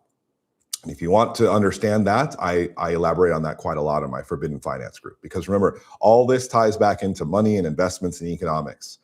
If you don't understand finance, the true nature of the financial system, not what you learn in your bullshit indoctrination school, the real nature of finance, the occult hidden nature of finance. If you don't understand that and how it manifests itself in the financial system, in the stock market, and global economics, you'll never understand the whole story. You need to understand that because that's the foundation of how they work. The money system is the foundation of how they operate, and everything else follows after that. They have to infiltrate the monetary system first, and then they infiltrate everything else, and eventually are able to conquer an entire society. And the United States is fully conquered, but they're using the United States as a tool to also exert force on the rest of the world and conquer that. So the United States is a tool. It's a weapon. The United States is a weapon. So I hope that makes sense of things for you guys. When you guys look at stuff I think both Democrats and Republicans, at least not the total retarded idiot Republicans who still believe everything Trump says, but intelligent, principled Republicans who are more operating on like morality, those Republicans they probably disgusted by a lot of things that Trump does. They probably think it's despicable what he's doing. They think it's despicable, the mockery that he's making of the United States and the way that they're building this like ridiculous, UFC match thing on the front of the White House lawn. Like, I think a lot of people find that to be in very poor taste. Democrats are obviously going to hate everything Trump does just because they're told, like Democrats just being told, oh, hate Trump. And there's like, oh yeah, hate Trump, hate Trump. But there's a lot of smart Democrats too. There's a lot of Democrats who left the Democrat Party during the Biden administration because the Biden administration was so humiliating to the United States in different ways. They're both serving. Biden and Trump are both humiliating the United States, relentlessly humiliating this country for the whole world to see. And yet there's so many people who, when the Democrats were humiliating the United States, they stayed on board because at least it wasn't the Republicans. But a lot of people left the Democrat Party during the Biden administration, and they didn't join the Republican Party because they thought they were just ridiculous, but they just became politically homeless. They just were hovering around, disillusioned and confused and not really sure where to stand. And typically these are smart people with some like good values. There's a lot of Democrats or former Democrats who are highly intelligent people with good values. They're moral people who want to make the world a better place. They value the environment. They value their fellow people. They value good humanitarian principles, and they embody these things, and they help out where they can. And they happen to be Democrats. And there's a lot of Republicans who are like that too. These two groups of people don't agree on certain like basic things, but for the most part, they have a lot more in common than the extremes of either party, which are ridiculous. It was the extremes of over here that were cheering when there were like trannies and drag queens all over the White House lawn. And then you have now the opposite extreme who are cheering when you have a bunch of like UFC fighters and gazillionaires and ridiculous patriotic imagery all over the White House lawn. The White House lawn is like a place for mockery to be done. But when you have these people cheering for the way they do it, and you have these people cheering for the way they do it, they're both completely screwed up mentally. They're both demoralized. They're both degenerates. And anybody with any actual values or an actual intellect, they have left the left or the right, and they're hovering around in the middle, but they don't have a party. They don't know what to do. They don't know where to go. And forget about a third party. Don't even suggest that. I know some of you guys think, oh, we should make a third party. You'll never, ever have a third party in the United States political system. It's impossible. I'm not going to get into all that now, but it ain't going to happen.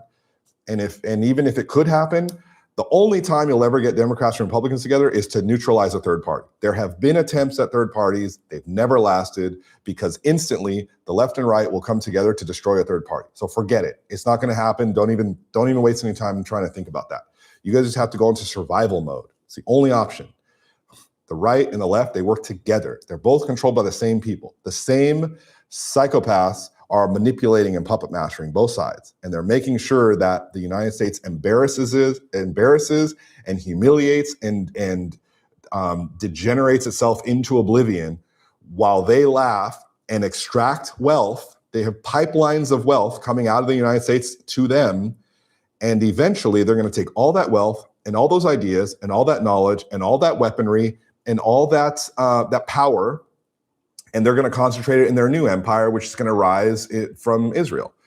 And right now they're building out the infrastructure from that. That's why they're conquering so much land out there with the United States help, because they need to grow, because they're going to build condos and townhomes for all the people that are going to concentrate there as they rise in power. That's obviously what's happening. And people like, there's people who are just in denial, but like, look, it's obvious that's what's happening. Like, wake up. So I just wanted to share this with you guys about why is America being so demoralized? Why is it so humiliated? It's like, because you can't believe it. You're just like, what the heck is going on? I can't believe my eyes. I literally can't even imagine we would ever see this. And yet it's happening. And some people are cheering on it. No, most people are not cheering it. Most people don't like this. On the left or right, most people don't like what's going on. It is an intentional mockery and humiliation ritual. And the ritual is part of conquest. It's a part of the style of conquest of that people. And they've done it before. It happened in Germany in the Weimar Republic. That's probably the last time it was on full display for the world to see. The nice thing about the Weimar Republic was that there was a very strong, culturally and racially strong group of people that pushed back against it really hard, and they lost. They failed in that pushing back, but at least they knew who their enemy was, and they got together on a basis of different values and a different race and a different vision of the future, and they put up a hell of a fight. And they lost, but it was a hell of a fight. The United States won't do that. The United States is never going to do that. It's too diverse, it's too confused, it's too greedy, it's too materialistic, it's too it's too big. The United States is just too large to get people together en masse. And you've got all these races and cultures and languages and social classes. It's just a big hodgepodge of people who share nothing. The United States shares nothing. There's nothing about the United States that is a nation. Look up the definition of a nation. Go look up a definition of a nation and tell me what about the United States fits that description. Because the only part of the description, and even this is kind of sketchy, but it's a geographical border with a certain people who are inside it. That's the only thing. Other than that, you've got mixed races, you've got mixed languages, you've got mixed cultures, you've got mixed religions, you got mixed economic status, all levels. You got the richest people in the world and super, super, super poor people, all coexisting. And you have a ton of illegal people here of all levels. You get tens of millions of illegal people here. The only thing that binds the United States together is we all work for the dollar. That's it. The only thing that we have in common is we work for dollars. And we all work for dollars, and we all want dollars and covet dollars, but the dollar is the chief way that we're being stolen from. So America's cooked. It's done. It's been done. The only thing you can do is try to go in survival mode and try to get all you can out of it while you can in order to survive the long term, because everything bad is just going to keep happening to an extreme degree. The idea of resistance is it ain't going to happen. If you resist, you're just making your life harder and you're prolonging it. You're just prolonging this idea that something good's going to happen. It's not. Forget it. There's no hope. Okay, there's no hope. There's hope for you individually. You as an individual, your family. You can build a better life for yourself. You can optimize yourself. You can make yourself more healthy. You can make yourself stronger, mentally, morally, spiritually stronger. You can do this for your family. You can influence people in your circle. Of course you can do that. I do that all the time. I'm very big on all those things, and I encourage those things.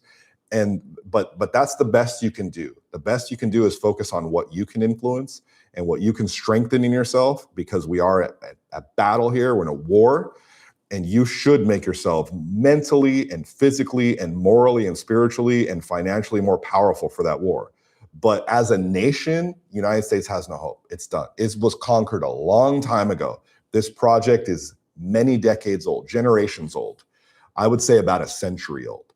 And it's been so polluted with all of these toxic ideologies, feminism, consumerism, capitalism, finance capitalism. You guys think, oh, capitalism is good. No, it's not. It's very Jewish. And you've got all this, the LGBT stuff and the transgenderism and the communism and the Marxism and the liberalism. And every ism you can imagine has been so concentrated in the United States. It's this toxic brew of isms. And not only can none of them revolt against the real apex predators, but also they can't agree on anything. They can't come together. It's impossible. So the best you can do is go into survival mode and work really, really hard to optimize yourself and optimize your family or the few people that you can influence, and build a very, very strong little resistance group or just a resistance mindset. That's the best you can do. You have to be okay with watching America humiliate itself into oblivion. Like, of course, Erica Kirk is going to host this ridiculous UFC party that's going to happen on the White House lawn with all this ridiculous, comic, buffoonish, patriotic imagery everywhere, and probably fireworks, and probably a giant TV display like it's an NFL stadium. It's going to be so ridiculous. And of course, Erica Kirk is going to come out with probably dancers and probably fireworks, and it's going to be so comically ridiculous. It's going to make you sick. Of course, it's going to be that, because it's obvious mockery. Like, everybody knows that Erica Kirk is pure malevolence and she's a horrible actress. She's such a horrible actress, so obvious. Everybody knows at this point that Charlie Kirk was assassinated, probably by, you know, people connected to that country over there. Everybody knows that Erica Kirk is super weird and creepy and sinister and was like running her hands through JD Vance's hair on stage. Everybody knows she's a complete malevolent psychopathic lunatic. That's why, that is the reason why they chose her to host this ridiculous event. They're putting it on display. They're making it obvious that America's humiliating itself. That's the point. America humiliating itself is the point, because the more America humiliates itself, the more they can prove to themselves and to the world that they're morally superior and that we are weak. We had weak values. We had weak beliefs. We had weak spiritual and cultural and moral beliefs, and we have been conquered. We destroyed ourselves. So it's going to get worse. All this is going to get worse.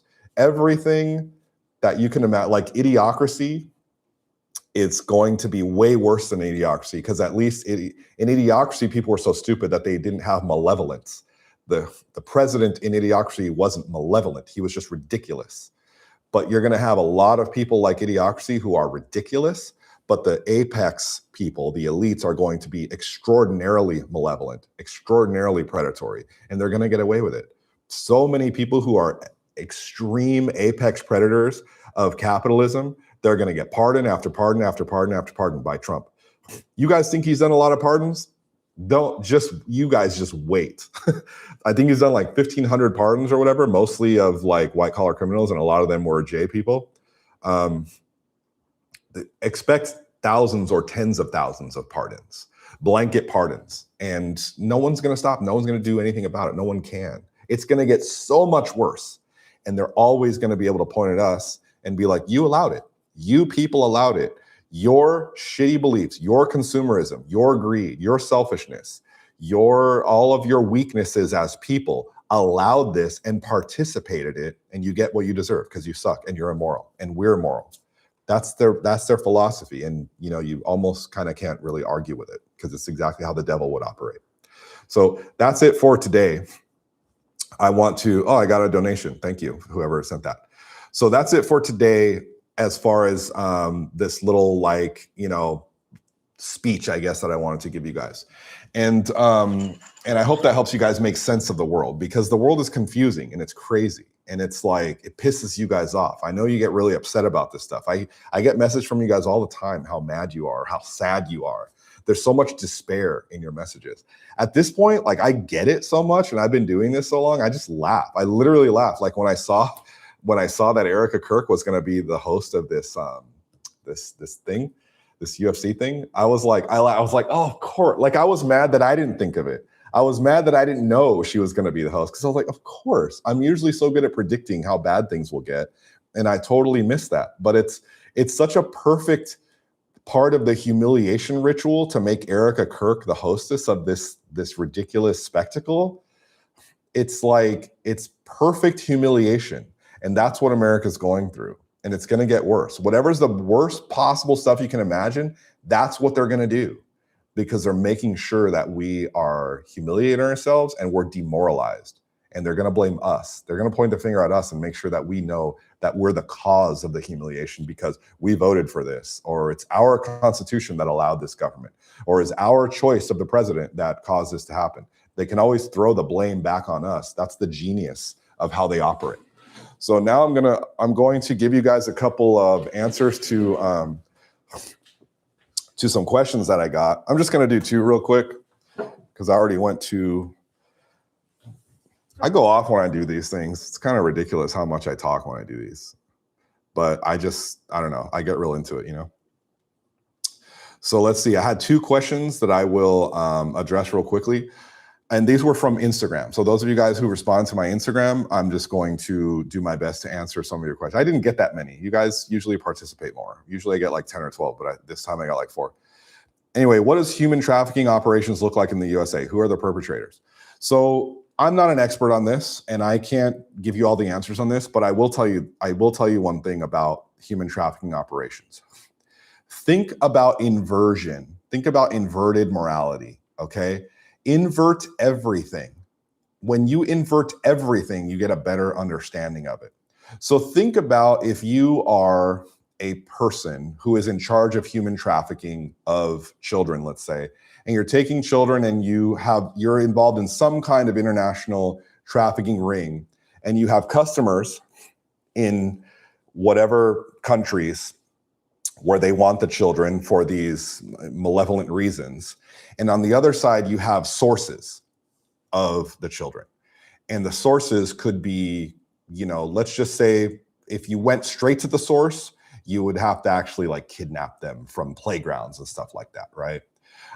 Or there might be intermediaries. There might be gangs, like street gangs of people who maybe kidnap people for money, and then you buy them in bus loads or truckloads, in shipping containers or whatever. And then you have this sort of like this trafficking logistical, process that gets them to the end users, wherever the end users are. So think about this. If you had to go and get them, you have to go and like chase them and snatch them up from like playgrounds or snatch them away from schools and stuff like that. That's high effort. It's hard, right? That takes a lot of labor, and it takes a lot of work, and it takes a lot of scouting. It takes a lot of people. And these people, they could be caught, right? There could be idiot criminals that you have on your payroll and they get caught and then they go to jail. And when they go to jail, they're going to try to get their own best deal to get out of jail. So then they report their superior, and eventually that could come back to you. So that's high risk. So it takes a lot of work. It takes a lot of time. It takes a lot of effort, money, risk. And intelligent criminals don't like risk, right? It's like all the apex predators of our whole society, they don't like risk. And that's very, very big in the financial world. Again, we will cover that in my Forbidden Finance course, the way that risk is managed by the real elites, because they manage risk by creating they manage risk in a way where the bad things that happen, they profit from those things, and they also profit when nothing bad happens. It's really genius. So if you're one of these human trafficker people, you could do it that way. That's the hard way. The hard way is going out to like snatch, and you might not even be successful. There might be kids who are like, they're able to be really crafty, or they're really strong, or they can run off, be really annoying, be really hard effort doing that. Or you can have them come to you. It would be better to have them come to you. How could you get them to come to you? How could you get a solid, consistent supply of kids being brought to you? The optimum way to do that would be to have an organization that's dedicated to saving kids from human trafficking, because someone else has already done the stealing. Someone else out there has already done all the hard work of stealing them. And then the kids, maybe they ran away, maybe they got rescued, maybe there was some kind of operation where they were able to get out of some kind of like ring of some sort. But whatever the case, you have an organization where you are pretty much providing like a home or safety or therapy or something for these kids that came out of trafficking scenarios. Or optimal, I think, would be a place. The best way to do this, if you're really sinister, would be to have a place that tries to like help them recover and then find what countries they're from and like try to bring them back to their parents or whatever. That would be really good, and I'll explain why. Because in your organization, the kids should just go missing, because they've already been missing from wherever they were missing. And then somehow they got out of the situation they were in. But other criminals, other like hardcore criminals already did the stealing. And now you have people who are social workers, or people who work for churches, or people who work for law enforcement, and they're bringing the kids to you. And then from there, you collect them and you aggregate them into shipments, and then you can get them to go into that, like trafficking network and go and disappear wherever on the other end, wherever your psycho like customers are. As a bonus, as an added bonus, because you're doing good work and because you're like doing the right thing and helping kids, you'll also get donations and you'll also get grants. You might even get awards. You'll literally get patted on the back, and people will give you money to run the organization, and other people are giving you money to buy this resource that you don't even have to kidnap and steal. Other people are bringing them to you. So, and this is proven, this has already been proven and investigated and documented, that a large percentage of the organizations around the world that are devoted to helping kids or rescuing kids or saving kids from these types of things are actually involved in the trafficking networks. And I know that's a bitter pill to swallow, and I know it sucks, and I know it probably makes you guys sad, and it makes your head spin, and you're like, oh my God, how can the world be so evil? Well, just remember, inverted morality. Evil is more powerful than good. Lies are more powerful than truth. That's just the reality of this world. And it sucks. I don't like it. I certainly don't advocate for it, but I have accepted it. And it was hard for me to get to this point. Now I maybe sound like I don't care, but trust me, I do care. But I've struggled a lot to get to this point. It's many, many, many times I've had moral like dilemmas and been overwhelmed and had like emotional panic attacks and stuff many times. But at this point, I'm hardened to it because I just realized the way it is. And the best way to fight it now is to get people to realize how it is, how it actually is. It sucks. But if you keep allowing people to believe these fictional fairy tale stories about how there's good guys out there making a difference, then you won't believe that the good guys are bad guys. Because the real good guys, they get run out of business, or they get shut down, or they get bribed or blackmailed or extorted. That's the way in everything. In everything, that's the way it is. If anyone's actually making a positive difference, they get destroyed. And then the news will cover for them, because the news will either run stories about how they were actually, corrupt or whatever, or they will just delete their existence, and no one will ever know that the heroes even existed. People can make huge sacrifices to try to do good in the world, and no one will even know they existed because they get wiped out. But meanwhile, the people who go on stages and get awards and get grants and get loans and get donations, they're the ones who are running these fake operations where they're taking these people who are already pre-stolen. They're pre-stolen, they're pre-kidnapped, they're pre-abused. They usually have come out of an abusive scenario, or maybe they were being abused by their own parents and then their parents went to jail, so now you have like this orphan kid. That is optimal for the evil people, to take those people who are already broken, already nobody loves them, already they don't have any faith or trust in the system, already there's like no real, they just don't have anyone in the world, and they can make those people disappear into the trafficking network, and just there's no consequences. Actually, there's benefits, because not only are they going to get paid for that, the illegitimate black market trafficking, but they're also going to get paid through donations and grants and loans and funding and win awards and go on stages and have people applauding for them when they're actually the most malevolent people. That's the reality. It sucks. I know it sucks. I hate it, but that's how it works, because they're evil. Of course, if they're evil, they're going to be smart. And if they're smart, that's what they're going to do. They invert everything. Remember the inversion. It's always inversion. Everything's inverted. Just always keep thinking that everything's inverted. The next question I'll answer real quick is prediction of the world by 2030. Well, I think I kind of addressed this earlier, but the whole New World Order thing is coming to fruition. It's happening, like whether you like it or not. I don't think it'll necessarily happen by 2030. A lot of bad stuff is going to happen by 2030 for sure. But the whole idea of like this, the whole world order is going to be wrapped up by then, I just don't see it. There's too many people. There's too much going on. I think it's going to take decades. But a lot of stuff that is New World Order adjacent is going to happen. You guys may have heard that by 2027, cars in the United States are going to have a lot of surveillance technology mandated by Congress. And of course, they're saying it's for safety, but literally your car is going to spy on you. Do you guys realize this? Like your car is going to have all the same technology your phone has to spy on you. And it can even be like shut off remotely and stuff. And it's going to this, there's going to be cameras that are like watching you and listening to you and taking data and sending it to the manufacturers and whoever else, because all this data is always aggregated and sold to third parties, always, every single time. Every bit of data is resold on this huge data black. It's not a black market. It's literally not a black market. It's like a exposed financial market. People just don't know it exists, but it exists, and it's huge. So your car is going to spy on you, and every new car is going to be mandated to have that technology. That's a New World Order technology. That's a fundamental part of the New World Order, just like all of the data centers and AI.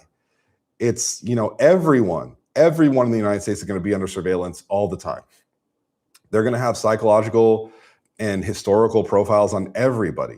They're going to know much more about everybody than anybody knows about themselves. And they're going to have so much refined ability to algorithmically reprogram everybody that most people are going to be successfully reprogrammed. And they're not even going to know they're reprogrammed. People are going to think that they're having evolving beliefs or evolving ideas and be like, oh, I used to be dumb, but now I'm smarter.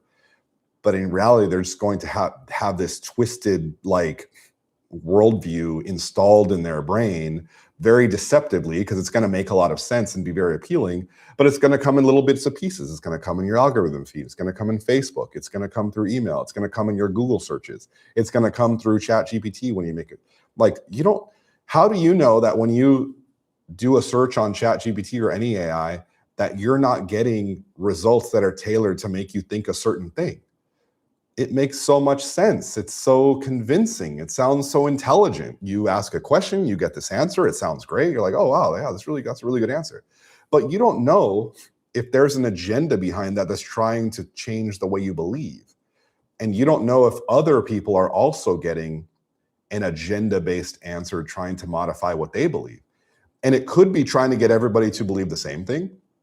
Or it could be that some people are getting like installed beliefs that are one beliefs, and other people are getting installed beliefs that are the opposite beliefs, and then they're going to be brought into conflict with each other because they want people to end up in civil war or something. You don't know. Only the people behind the curtain know, but we will not know. But what they will know is how everybody operates. Everybody's psychology will be mapped out. Everybody's weaknesses and biases and flaws will be completely programmed into algorithms, and everybody will be super easy to program because it's all by consent. Remember, it's all by consent. If they confuse us and deceive us and manipulate us and change our beliefs and change our values, and we destroy ourselves, that's fair. It's not fair for them to destroy us. They can't just forcefully destroy us. That's not fair. That's not like it. That's against their spiritual rules. But if they can scramble our brains so much that we choose to do the thing that destroys us, that's fair. That's fair game. And they're building out this data center and AI grid that's going to be ultra powerful and cover everybody in the United States and eventually everybody in the whole world, so they can run that programming, that infiltration and subversion, the psychological infiltration program on everybody. And they don't even have to do any work because it's all going to be algorithmic. So if they want to get everyone thinking the same thing, they will. If they want to get everybody thinking different things, they will. If they want to divide societies in half and get the half and half to fight, which they've already done with the two-party system, that's old. But if they want to get us to start slaughtering each other, they will. Whatever they want, they're going to get, for the most part. Now, I think there's always going to be like a 5% people who like perceives this and doesn't fall for it. But 5% is never going to be enough to fight against this globe-spanning system. So the best you can do is operate in survival mode. And that's what I always advocate, right? But you guys should be really prepared. You should be mentally prepared for most people to want the New World Order technology. They're going to want AI to make their decisions. They're going to want surveillance in their car.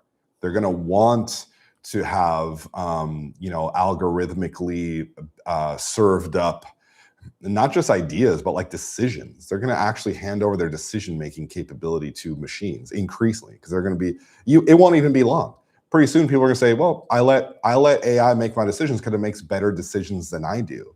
People are going to hand over agency for the decisions of their life to AIs. And they're going to have no idea who's behind them or who's controlling them, or the nature of those people. They're not going to care. They're not going to care. And if that's ever taken away, you want to see people really pissed off? Take away their ability to depend on machines to make their decisions. After they've already been conditioned to allow machines and software to make their decisions, and then you threaten to take it away, you're not going to see people protesting against AI. You're going to see people protesting to get AI back. Watch.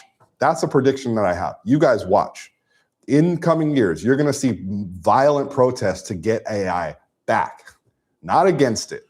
Right now, you're seeing protests against AI and data centers.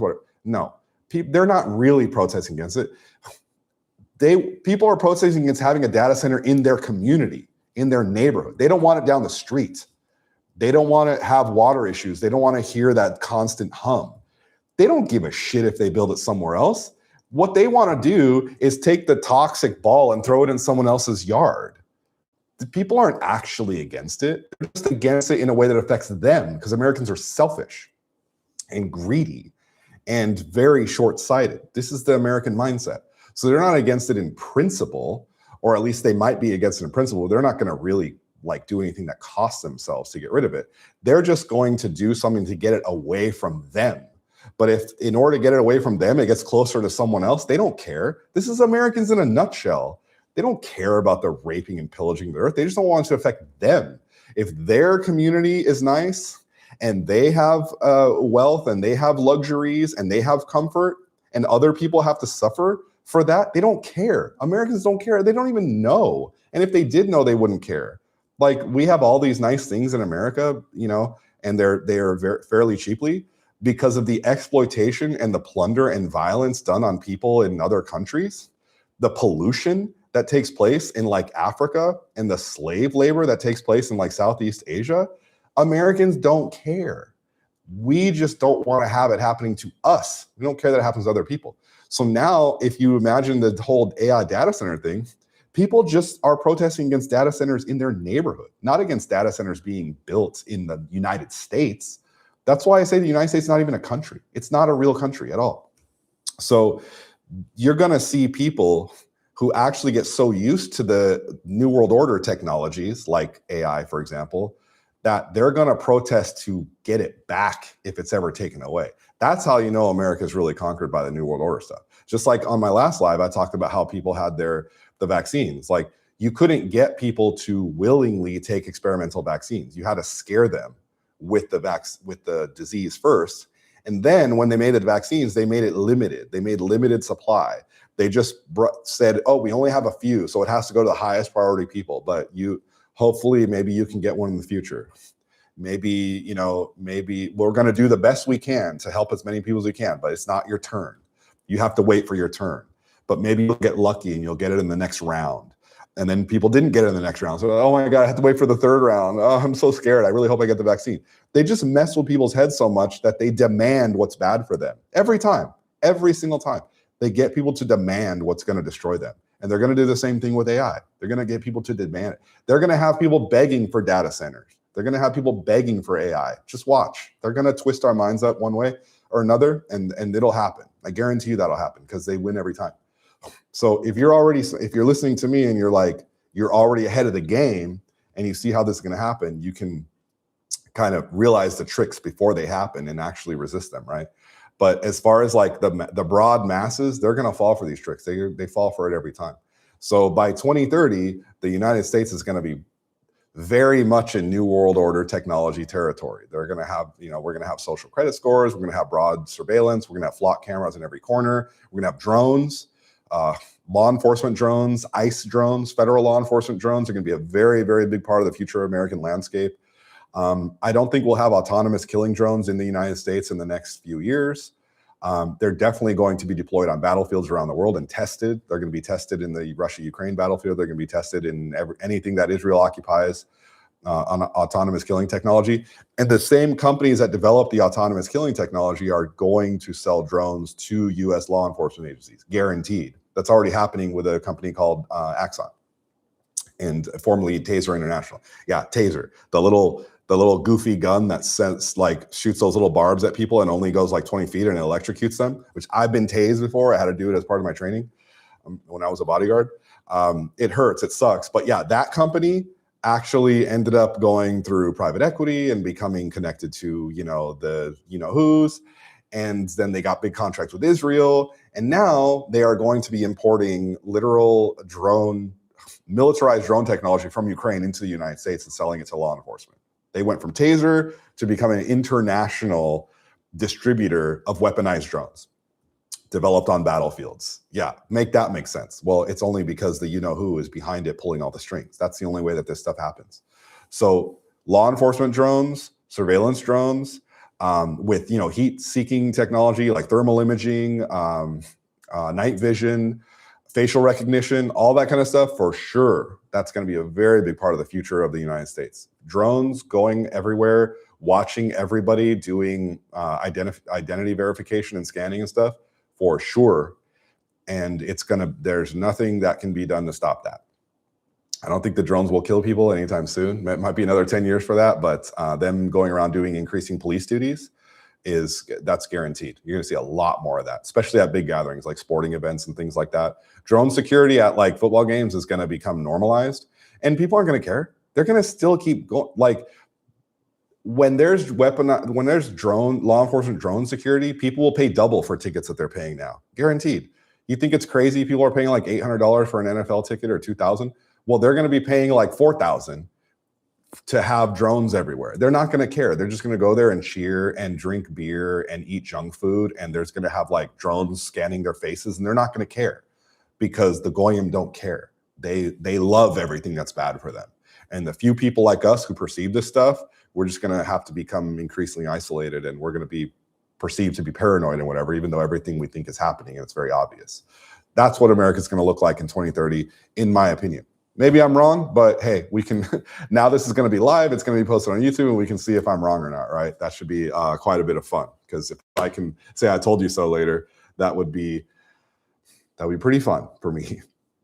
Anyway, it's 9 o'clock, and I should probably get going because I still have to go to the gym. But let's see what you guys said during my little monologue here. Someone said it's not over until it's over. Christ in America first, America wake. Well, it's over. Sorry. It's not over till it's over, but it's over. They use war to destabilize entire regions, and lots of people can go missing very easily. That's another thing I forgot to mention. Yeah, war, civil war, any kind of destabilized area, very huge opportunities to do child trafficking and organ trafficking. Really big thing. Israel in particular is very, very fond of organ trafficking in war zones, and that's something that they've been doing.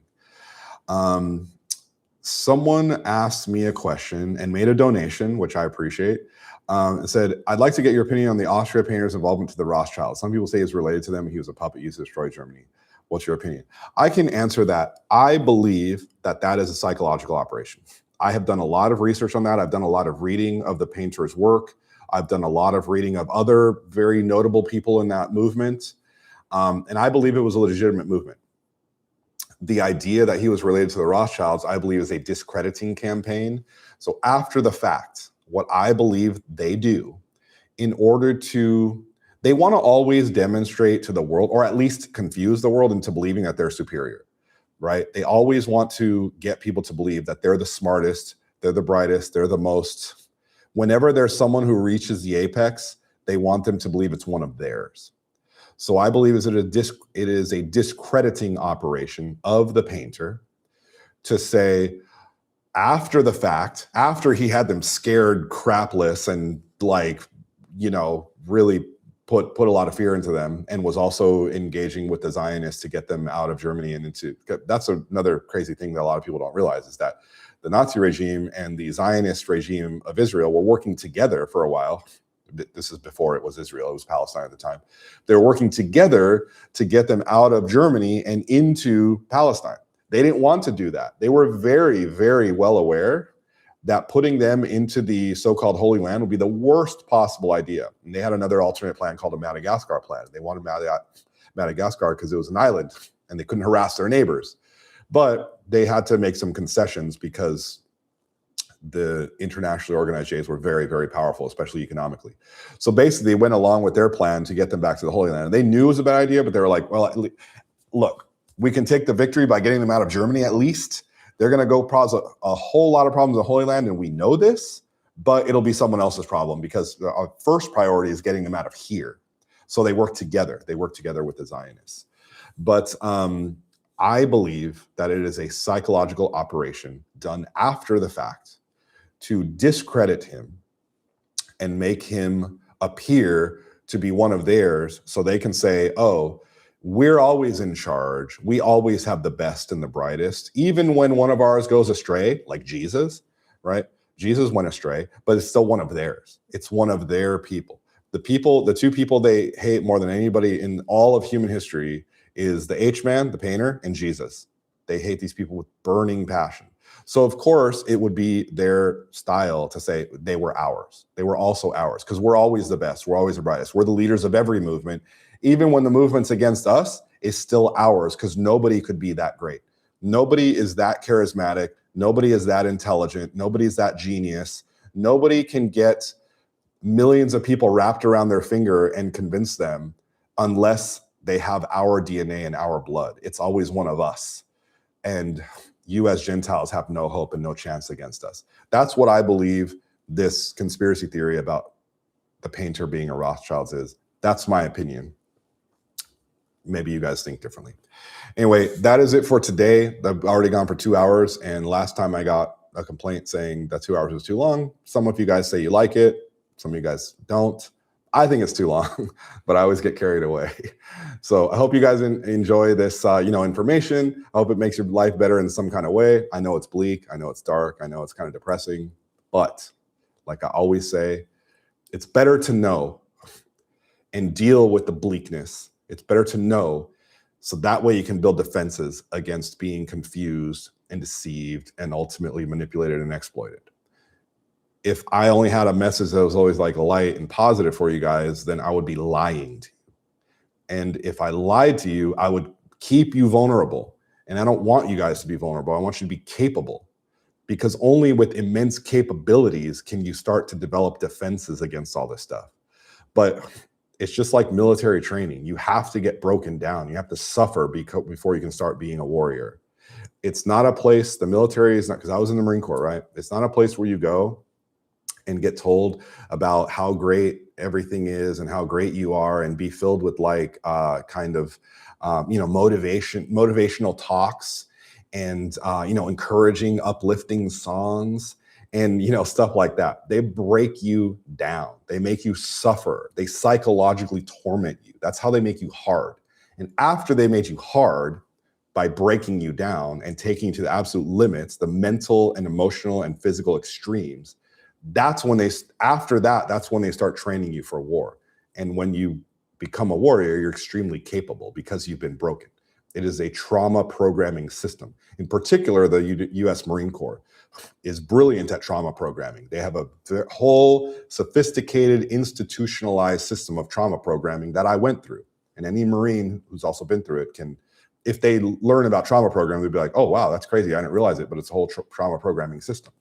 But it's very effective in making you highly, highly capable as a warrior. And later, you can take those skills that you have developed as a warrior and hopefully apply them to something good. You don't have to always fight for this diabolical empire that's world conquering and causes so much suffering in the world. Because now, as a warrior mentality, now that I've been through that training, I can now choose to use my capabilities for good. And I know a lot of other veterans feel that same way. So that's why I hit you guys with the hard truth, even though it really sucks. I give it to you guys straight, and I don't pull punches, and I know it's a bummer, but it's to make you guys hard. It's to harden you guys to the realities of the world so that you can become more capable, because it's only after you become broken down mentally and have to face the realities and then you internalize it and process it and realize, okay, shit, I didn't realize it was this bad, it was real bad. Then you can actually start turning into a warrior. That's what I want for you guys. That's why I give it to you guys as hard as I do. All right, guys, that's it for today. Thank you guys so much to everybody who joined in my live stream. It looks like I got about double the amount of people last time, which I'm very proud of. This is only my second live stream. Well, it's my third, but my second with my good equipment. And I'm going to keep doing these. So hopefully one day we can have a way bigger audience and I can have a lot more impact on a lot more people. If this helped you, please share it with someone. And remember to subscribe. If you enjoyed this, please leave me a comment. I read and respond to all my comments, unless they're like weird. Sometimes I don't respond to weird ones. But I do read all my comments. I respond to most of you guys. I give lengthy, detailed responses because I really want to help you guys out. So please leave a comment. Share it. Sharing my content is the best way that you can help me out. And don't forget to subscribe. Subscriptions mean the world to me. If you're watching this and you haven't subscribed, come on, what are you doing? I talked to you guys for 2 hours. I gave you guys so much knowledge. Go subscribe and try to get other people to subscribe too. All right, guys, thank you guys so much. I will see you guys next time. At the moment, I'm planning to come back on Saturday so we can have coffee together. And I'll try to make my Saturday talks a little bit more light because I don't want to bum you guys out first thing in the morning. But maybe we can do a little bit more uplifting content on Saturday mornings. I think that would probably be good. All right, guys. Again, thank you guys so much, and I will see you guys next time.